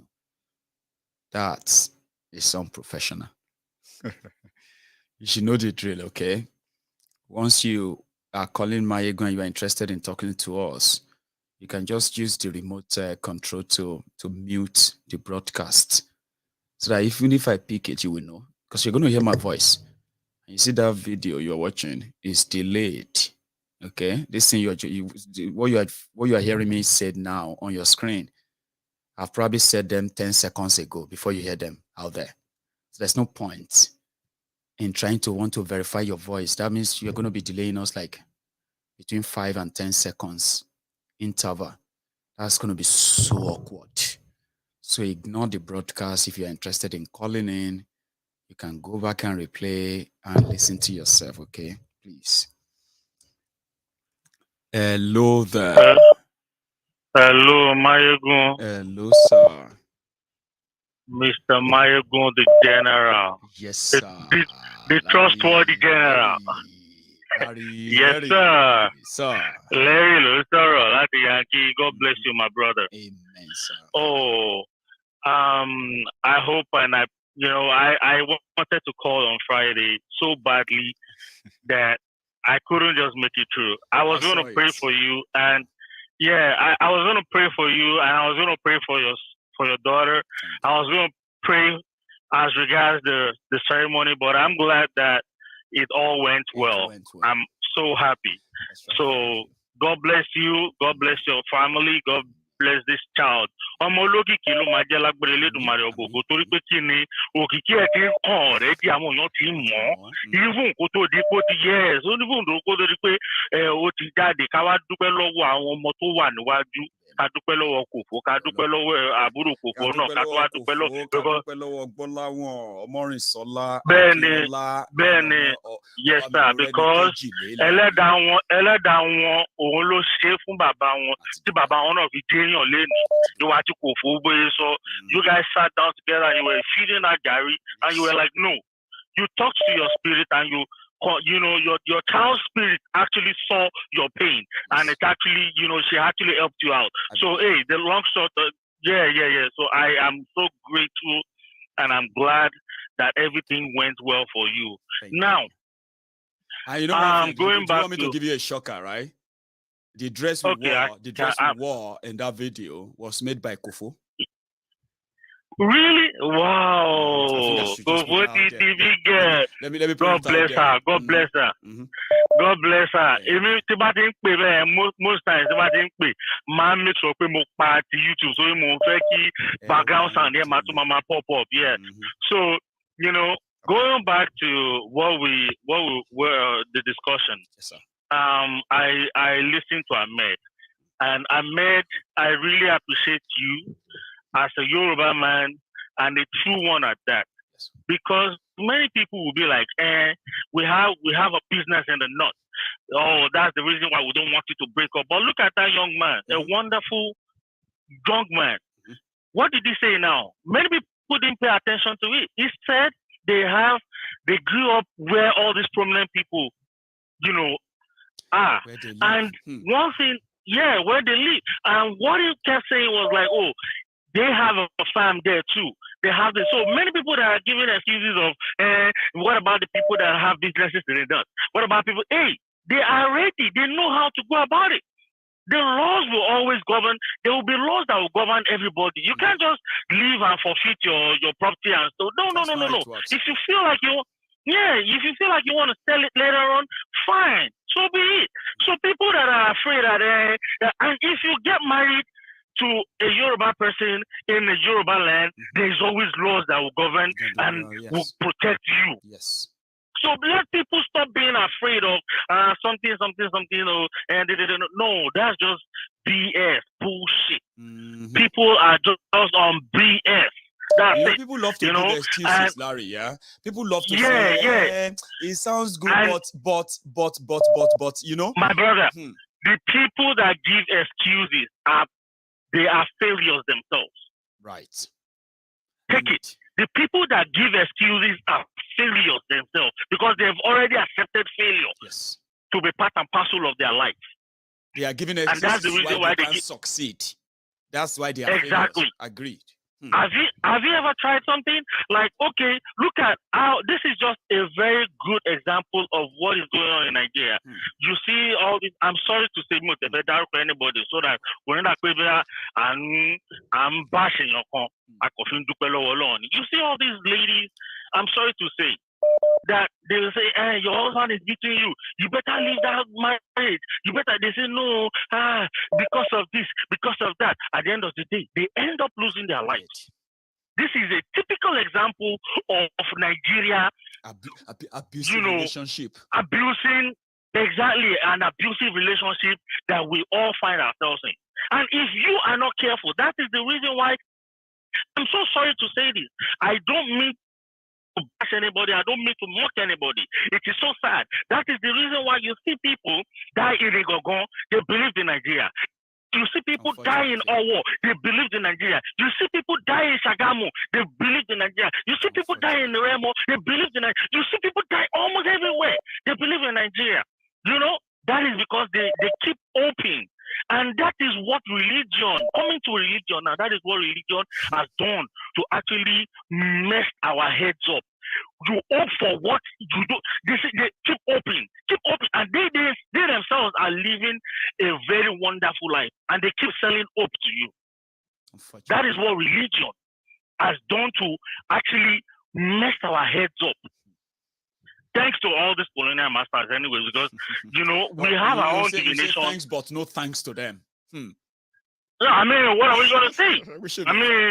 Sad. Yeah, because we have our own divination and we just threw it out of the gutter, we threw it in the gutters and blah blah blah, and at the end of the day we say fuck it. Then I want to go imagine something because people are going to be angry. No, you said it. I want to go on, sir. You understand? So I want to control the camera. I want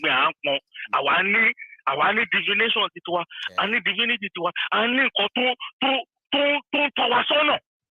Àwa wá gbé nǹkan tó ṣe pé ṣáà máa wò wájú the more you look the less you say ṣáà máa wò máa wò máa hope àwọn jẹ́ ń wá ọjẹ́ on your money ọjẹ́ ra private jet on your money ọjẹ́ live life on your money. Our people get move from A to B to D on your money until the political lords buy you. Our so-called clerics on your money. Well, people that are thinking that Obi is going to change everything. Sowore has already said it. Good luck to that. Sowore has already said that Obi that is in the PDP camp for so long, that was under a thief called Atiku. For so long, he was under Atiku, trying to become vice president under Atiku, knowing that the system is corrupt. Yeah, he presented Atiku as a solution. A very smart, Baba. Yeah. So is that same Obi that you people now feel like, oh, he's just a saint all of a sudden? oh, why are Nigerians so stupid? Why are our people so stupid? Well, I mean, you think Obi is going to do it? You think Obi is going to do it? But he has dined and wined with the devil called PDP for so long. Now, all of a sudden, because he calculated his moves and he said they are not going to give him the presidential whatever, he calculated his move. He's so smart. And that's how you're going to see. He's smart. Well, I mean, I would love to see that. You know, one thing I love about them, Sheikh, make I tell everybody right here, Larry, yeah? Is the fact that, Baba, you need to see PDP, APC actually agreeing. They are both gaslighting the obedient, yeah? That they are now saying they are calling them extremists. They are now this, they are calling them different names. I mean, PDP, APC, they are feeling threatened. It's so hilarious to see. I mean, if you are those who follows them, yes, it's so funny. And when you look at it, again, my Igbo brothers that are so badly that they want an Igbo man to become the president. I'm not saying he shouldn't be. I don't wish him bad.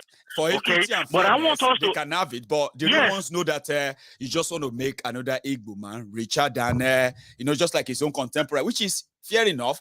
But where does it end? Where? It ends in the same Ulobalu failure. Emilokan. Failure. It ends in failure. You understand? So now, what I was going to say is, all my Igbo brothers that are thinking that, oh, maybe, yeah, fine. We know that, both the Yorubas and the Hausas have cheated you guys so much.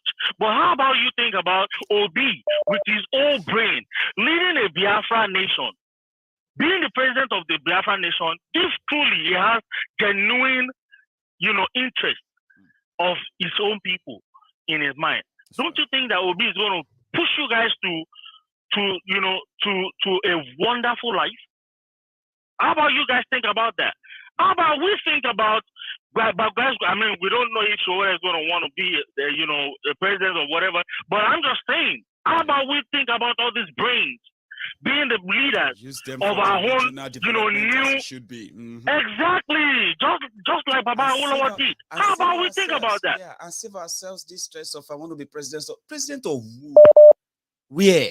You can't win them. Obi can never win them. He has known PDP just like Showa said. He has known PDP people all his life. Mm-hmm. So when he becomes the president, or if he becomes the president, who do you think is going to be his ministers? They are all going to be PDP people. So what are you saying? This is going to be from fire to fire, from fire to fire, from kettle to kettle. Stop putting yourself in fire, my people. Let us break this thing and break it once and for all. Why are you always? We Nigerians are always so scared or to try new. And to start all afresh. And when you look at all these people that become that are human beings today, that are prominent people today, not the fake prominent people we have in Nigeria. You look at you look at them, they failed. Not once, not so. Let us try. Even America was in a deep shit one time, but they look at themselves and they say, "Woo, we're gonna try and make sure that it." You see, everything that we're talking about. I want not to. Like I said, Ahmed as an investment in the North. He's not looking at that. He's looking at a better life for his own children. It started from the North. So that's a lot. That he has so much attachment to the North, but he knows the truth as well. Mm-hmm. He knows the truth, and he's standing by the truth. Mm-hmm. You understand? So fella don't talk just like you said. You said they were expecting so much from Buhari when fella already said animal in human skin. Animal in human skin. Fella signed it. People were saying I'm Uboni, and it's true. Larry, let me take another one. Yes, my brother. God bless you, Daddy. God bless everyone, man. Thank you so much, my brother. Thank you so I really appreciate it, man. All right, my brother. Nice one, That's Larry, my own man from the US. So hello there. Hello, Baba. Hello, sir. How are you, sir? Good evening. Good evening, sir. Good evening. You see, one day, Kasalagu bust. That one day is almost here by now. This is scary, I've said. The thing they bob, everybody they pretend say nothing they happen. You see, problem doesn't start in one day. No. It doesn't start in one day. It's little by little. I'm going to use if you see the problem of Ukraine, right? Most people think that it started in February. However, it didn't. It started 8 years ago. And same with Nigeria. And the problem with most people, our youth nowadays, that they think that if they elect one person, that it's going to change the system. You cannot fix something that is not meant to work.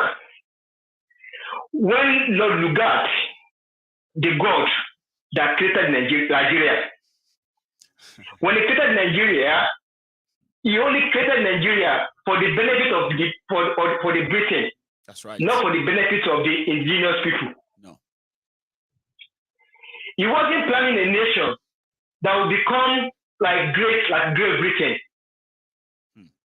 And why is our people keep holding to this fake country? This fake arrangement. Now, let me give I'm going to go a bit of history because I like history. Please. Take people know first. Take us on a trip, please.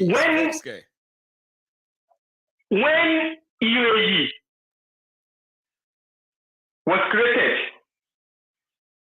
this UAE that Atiku is living right now, Atiku is living in UAE, right? That's where he lives.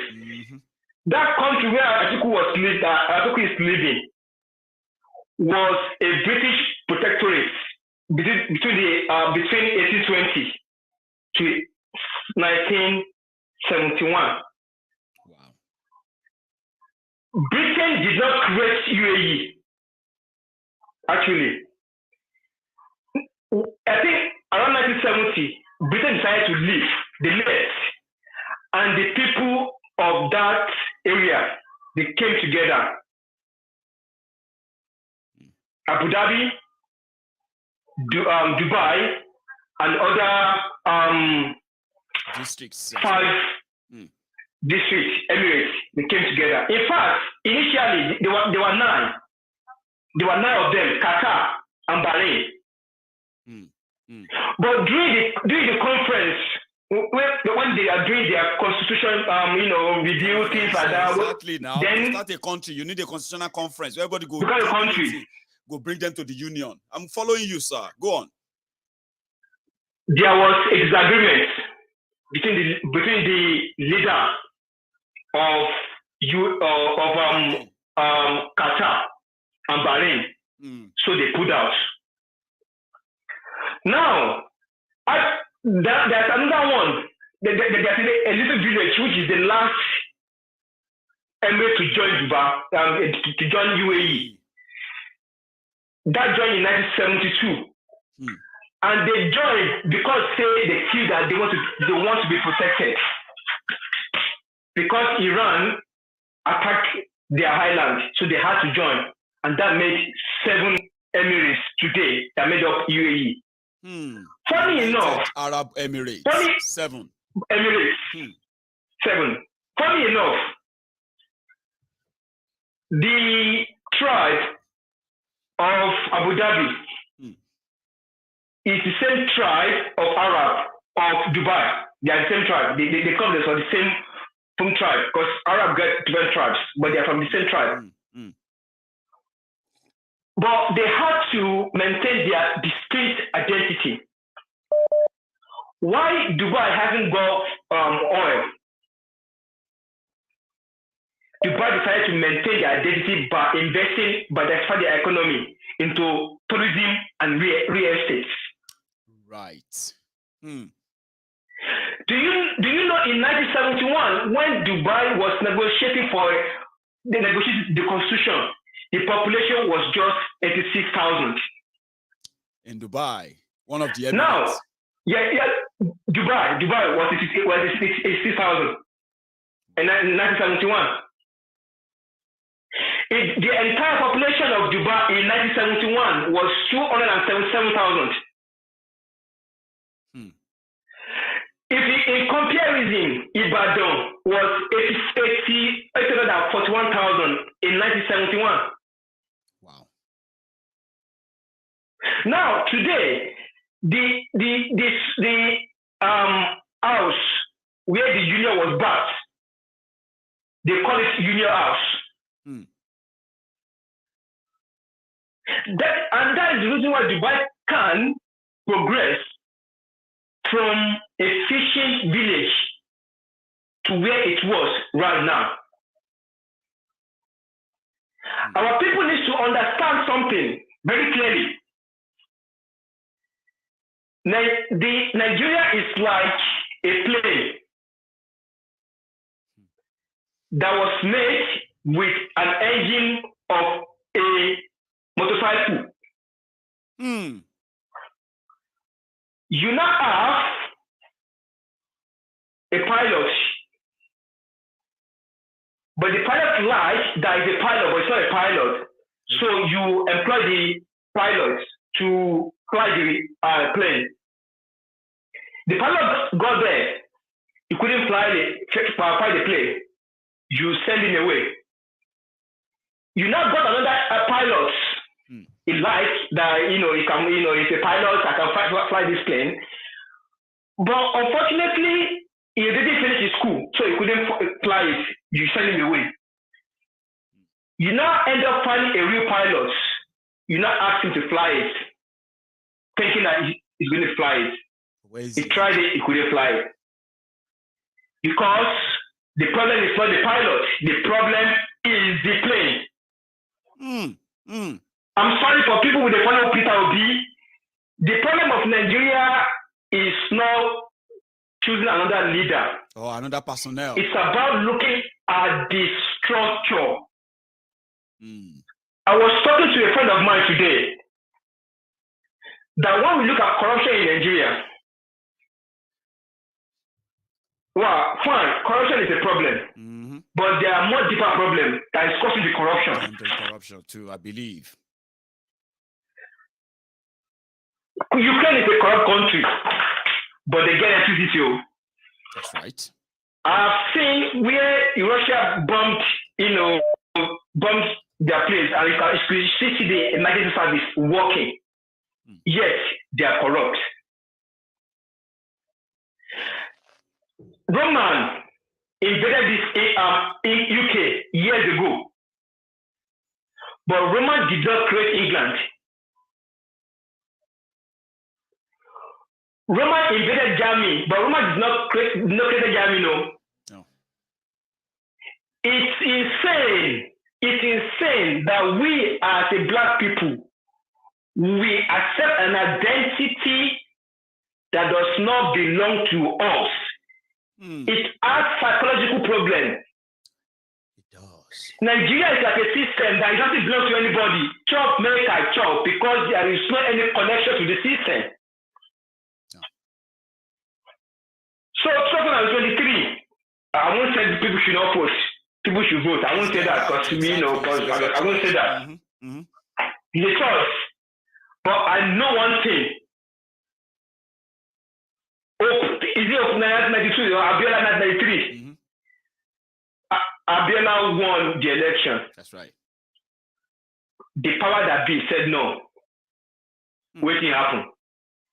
Nothing. I'm sorry. I'm not trying to insult you don't want anybody to here. It's like something you can't even ignore from saying. Because they say precedents or antecedents does matter, don't they? Yeah, of course. Go on. So if I say okay, let's assume Peter Obi win the election. It's them. Who is going to counter? You think Nigeria of today, Nigeria of today, they will say for Fulani-led government, we say an Igbo man has won, now take the power and go. Do you think that is actually going to happen in Nigeria? That Abiola won an election against and the power that he said no. Plan and what have you? And they killed him for insisting that he wanted They killed him. You know, so we need to stop deceiving ourselves. We need to face the real problem, the root cause of what we have right now. As a Nigerian, as people that call themselves Nigerian, because I'm not a Nigerian. I'm a Nigerian by paper. Because I'm a Nigerian by paper. That's the fact. Choice. You know what I say to people, sir? You know what I say to people? I say I am Nigerian, not by choice. Okay? That if I have a choice, I can choose where I will choose to belong to. But today I woke up and they say, okay, you are a Nigerian, and if I have a choice, I can choose otherwise. Nigerian. Go on, sir. Yeah. And I do have a choice. Maiyegun, do you know? Maiyegun, do you know? You don't belong to a nation by paper.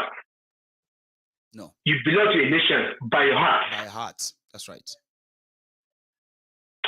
In this country, in England, we've seen people that are English by paper, and they still plan terrorism against the government of the UK. Mm. But their heart is in Pakistan. Their heart is in Afghanistan. That's right. You know, so because I'm carrying Nigeria paper does not make me a Nigerian. Please tell them. What makes Yoruba, Omo Yoruba ni mi? Yes. And I really feel bad for the minority groups in Nigeria. I feel bad for them.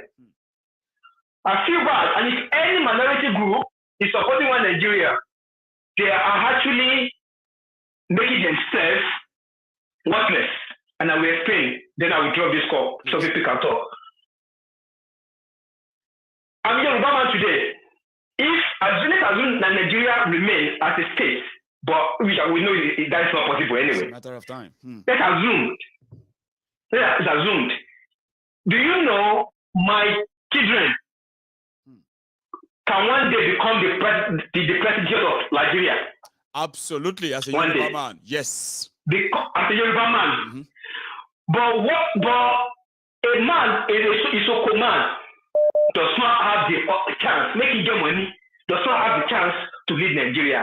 No. Even though the constitution say we are all Nigerians. Yes. That means I'm a Yoruba man, I'm more Nigerian than some others too. Even you yourself, you also should know your level too.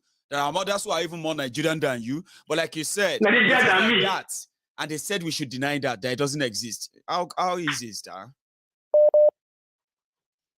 Until we got now one last point, please, for everyone. Sorry, please, one last thing. Now, do you know the reason why there is all these governmentalism in Nigeria?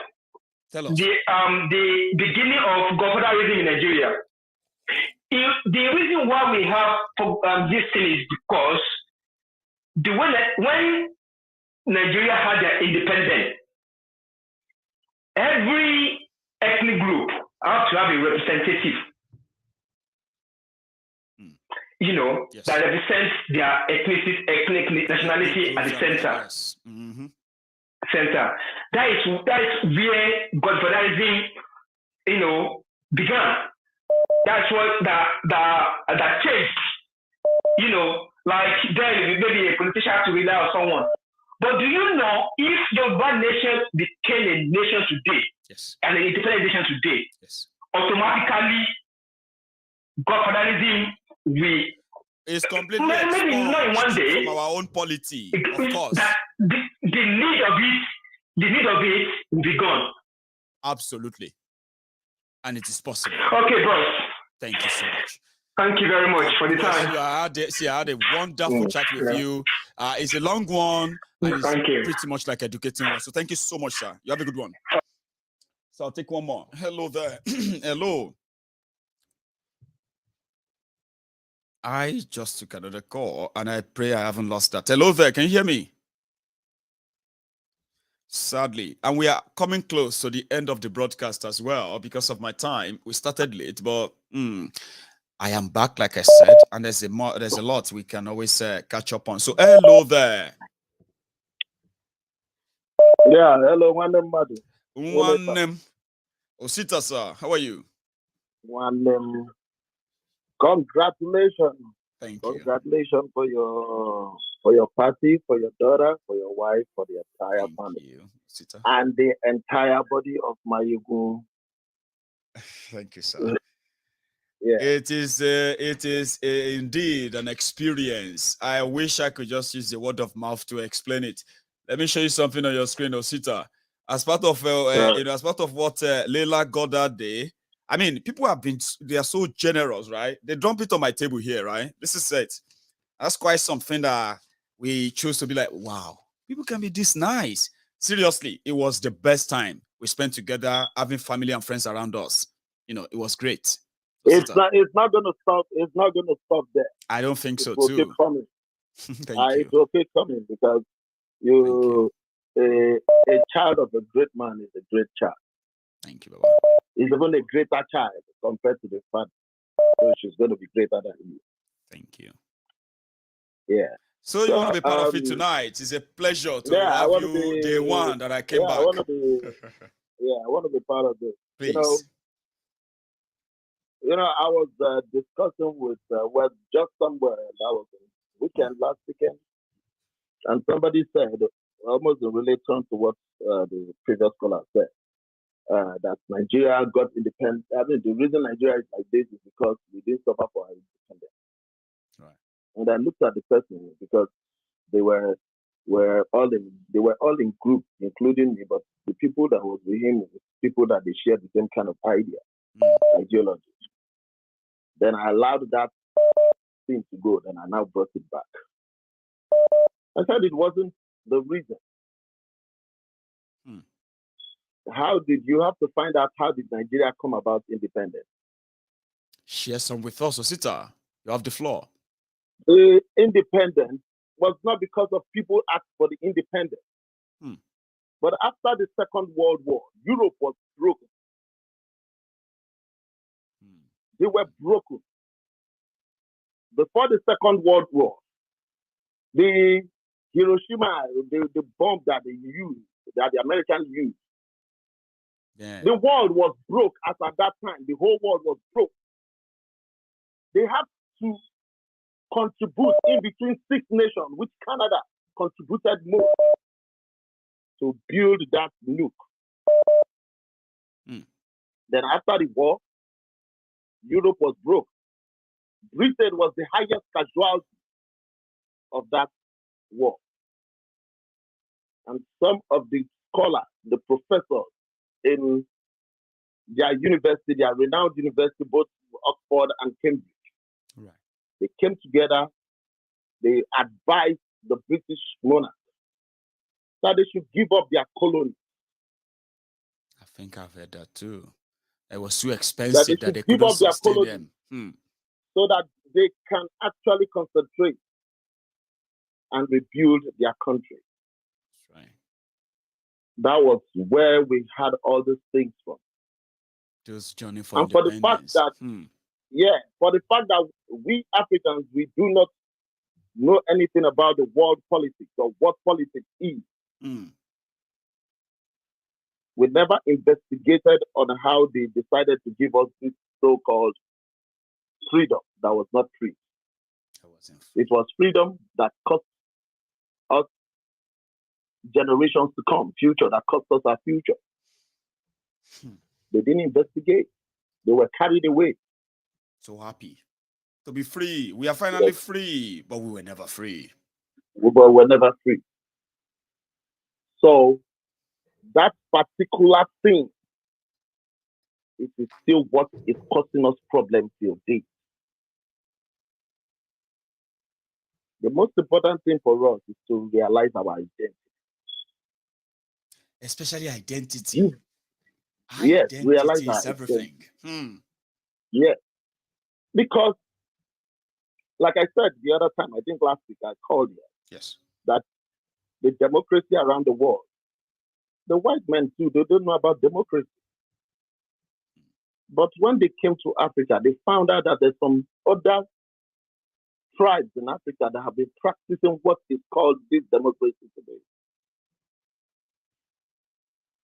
I think in the early times of the 90s, everybody knows the story of Olufunlayo and some Kuti. That's right. And the women and the king that they deposed. All those things were what the white people looked at. That how can these people do this kind of a thing? And they have not been able to do it. They only do that by war. You know, they allow women universal adult suffrage that allows women to vote in the 1920s. When we, in Yoruba land, in Igbo land, we have, we have Igbo. We have women warriors who have led other women to war. Thank you very much. You know what I mean? When they are keeping their own women all over in all those places, right, and trying to explain these rules and that for them, we have women warriors in Africa who led men to war. Thank you very much. So, what do we know about our identity? We've not been able to find that. That is the reason somebody will, you are not capable of ruling. You don't have the capacity to rule. Everybody is a leader, but some people don't have the capacity to rule. That's right. You don't have the capacity to rule, but yet you want to be president. And you want to be president, because, and destiny of millions of people can hang in the balance. That's sad, isn't it? Because you have one cheap popularity that is detrimental to your people. To the well-being of I was listening. The reason I'm trying to say this thing is that I want people to go back to the program that was held in Kigali last week.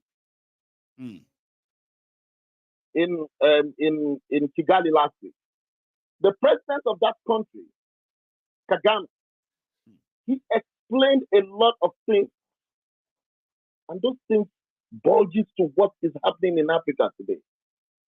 Right. Whereby people will commit crimes. They will commit genocide. They would name about 21 people who is in this thing. And at the end of the day, they put some people in prison. Then the Western world will say, don't put this person in prison. Even if we know that what was done.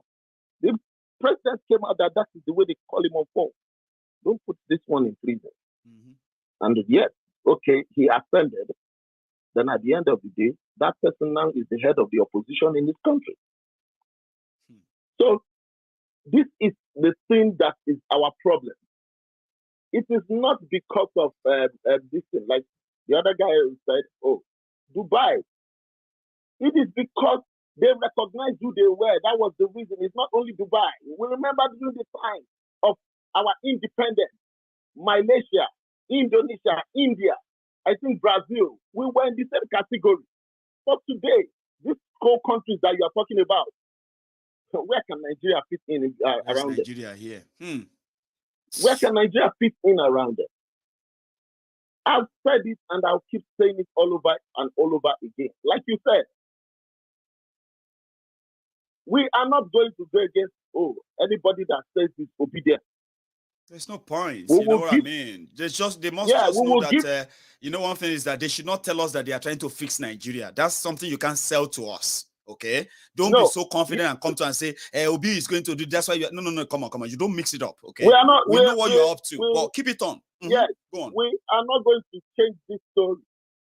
I do not care whosoever is involved. Even if you are a Yoruba man, you are an Igbo man, you are an ethnic man, you are Ishakiri, you are from anywhere. If you are not getting this fact, please don't ascend to this story. The better we do this thing, Africa as a whole depends on us. That's right. We are not separating ourselves from Africa, because I was talking to somebody, I was saying, you keep talking about Africa, that you speak like a Pan-Africanist, but you are saying Nigeria like is Pan-Africanist. What people do understand is that the word Pan-Africanism comes with respect, which means when you see somebody from Uganda, for example, right? When you begin to chat with them, they will tell you where they come from in Uganda. Uganda is a country, but I am this. They will tell you, When you meet somebody in Rwanda, they will tell you. I'm coming to that. Go on, please, Osita. Yeah. Then, when you now look at it, you say, oh, that I talk like a Pan-African, but why are you trying to divide Africa the more? I said, come to that me and you will live in the United States of America, right? Right. And most of the time, if you meet somebody and you ask the person, where are you from? The person is not going to tell you I'm an American. He's going to tell you I'm from Kentucky. I'm from Milwaukee.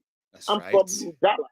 I'm from here. I bet that's the reason why you get to say, oh, you are from the South. Oh, you're from the North. I get that too. Yeah. Go on. So now, you find out that where we live here in America is actually a continent. Every state is a country. They came together and united themselves and called themselves the United States of America.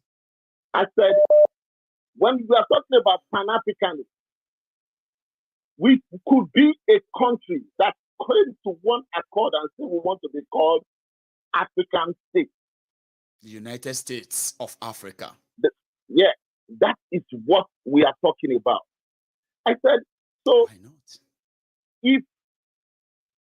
because I know this, and I know this for very sure, the respect that other African subdivisions give to West Africa is because of the presence of the old Nigeria when we started.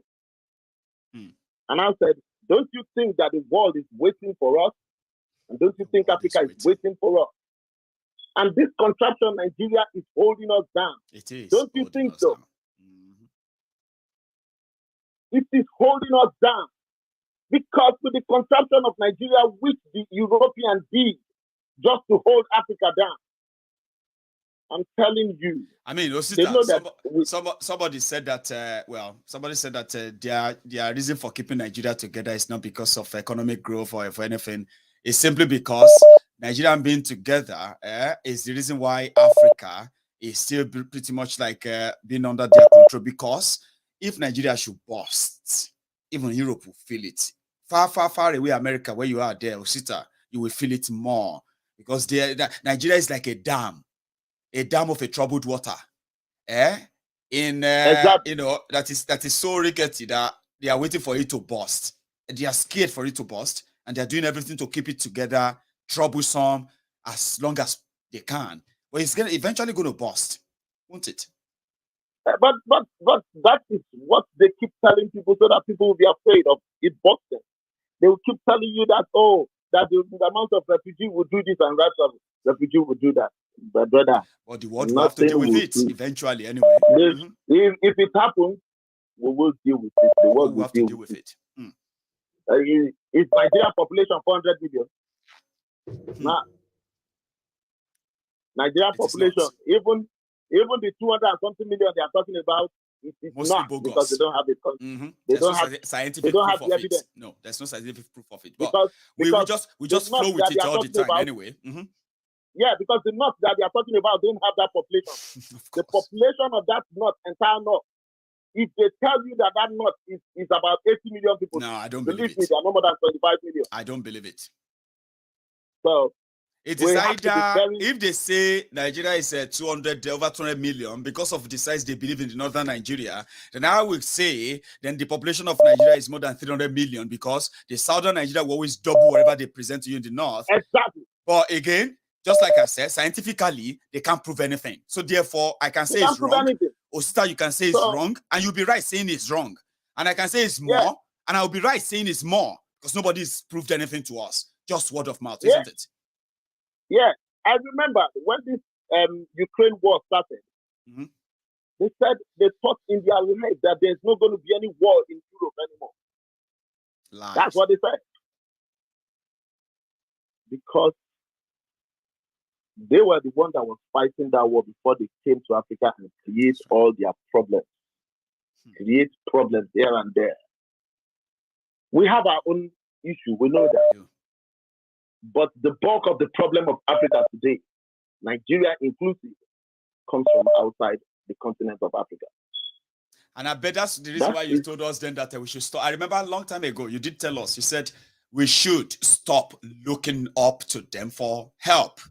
We should look inward because only us can help ourselves. Osita, you remember you said that? Perfectly. Yes, perfectly.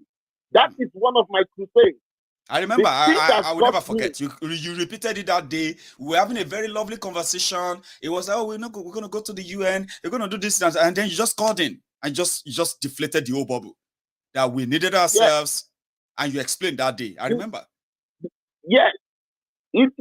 One of the things that got me to start knowing things around me is I try to identify the problem. Yes. That is the truth.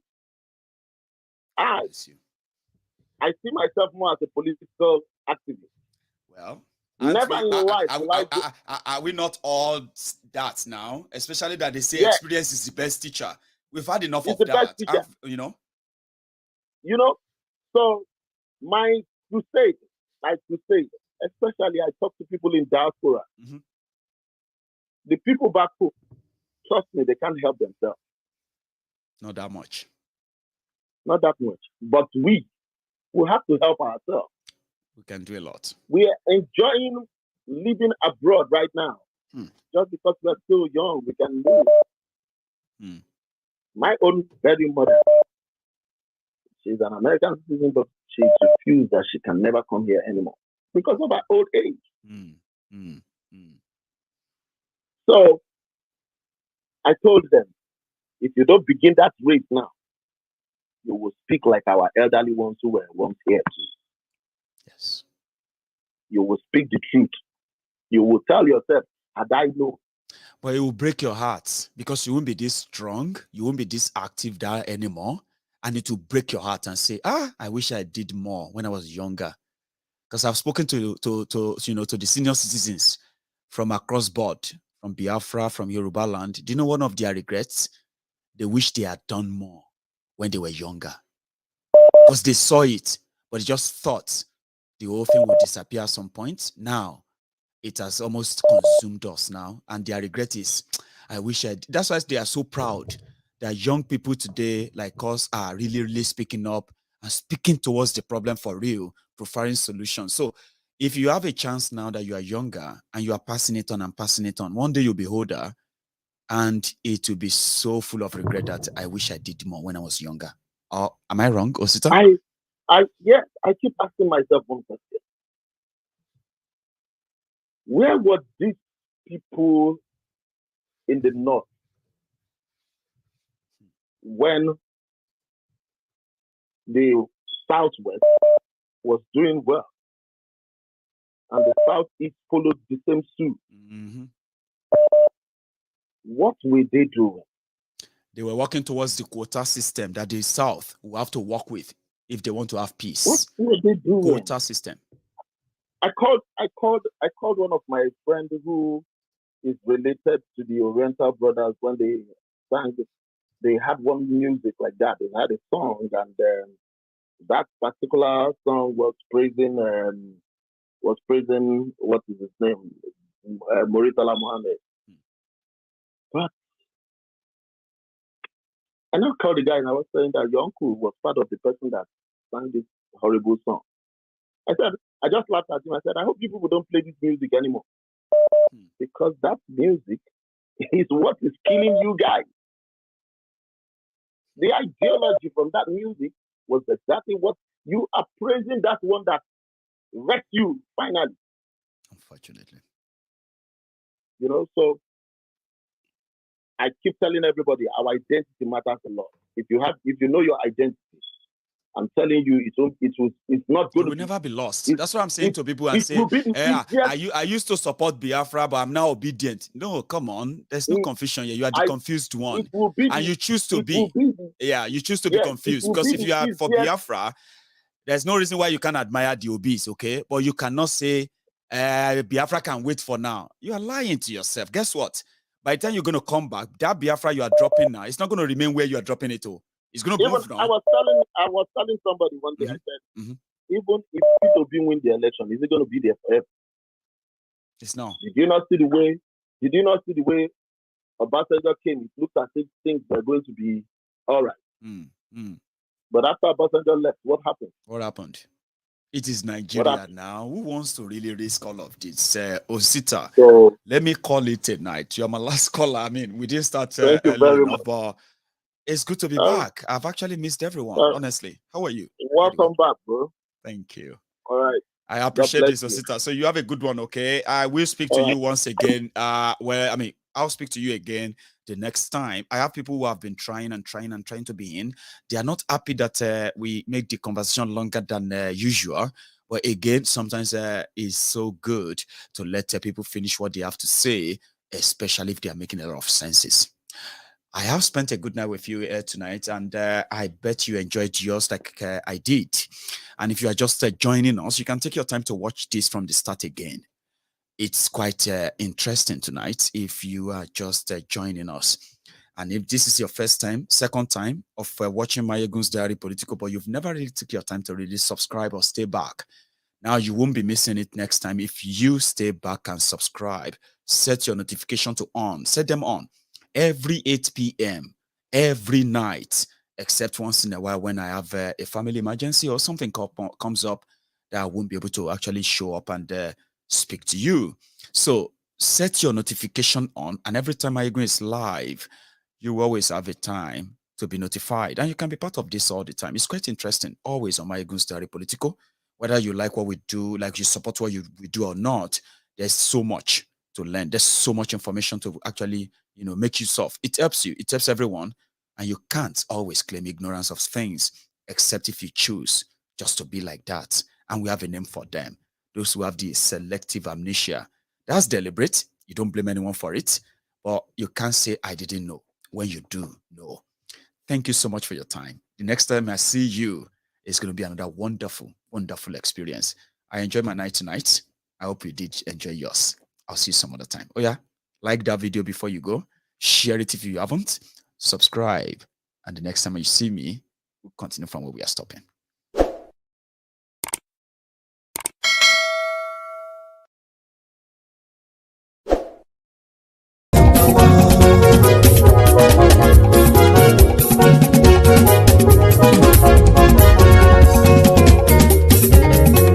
Àní ẹ̀sùnra kì í. Maiyegun ti dé. Maiyegun ti dé. Ọ̀jẹ̀lú ẹ̀sùnra kì í. Maiyegun ti dé. Àní ẹ̀sùnra kì í. Maiyegun ti dé. Lórí Facebook. Maiyegun ti dé. Àní ẹ̀sùnra kì í. Maiyegun ti dé. Lórí YouTube. Maiyegun ti dé. Àní ẹ̀sùnra kì í. Maiyegun ti dé. Bọ́ba bá gbé wúrẹ́. Maiyegun máa wí. Àní ẹ̀sùnra kì í. Maiyegun ti dé. Ijó ìgbádìyẹ. Maiyegun máa wí. Àní ẹ̀sùnra kì í. Maiyegun ti dé. Pẹ̀sìdó bá rúfin o. Maiyegun máa wí. Àní ẹ̀sùnra kì í. Maiyegun ti dé. Tí gómìnà kówó jẹ. Maiyegun máa wí. Àní ẹ̀sùnra kì í. Maiyegun ti dé. Ọlọ́pàá tí ń darí bá. Maiyegun máa wí. Àní ẹ̀sùnra kì í. Maiyegun ti dé. Aṣòfin tí ń rúfin o. Maiyegun máa wí. Àní ẹ̀sùnra kì í. Maiyegun ti dé. Òkúrọ̀ olóṣèlú. Maiyegun máa wí. Àní ẹ̀sùnra kì í. Maiyegun ti dé. Ọ̀jẹ̀lú ẹ̀sùnra kì í. Maiyegun ti dé. Àní ẹ̀sùnra kì í. Maiyegun ti dé.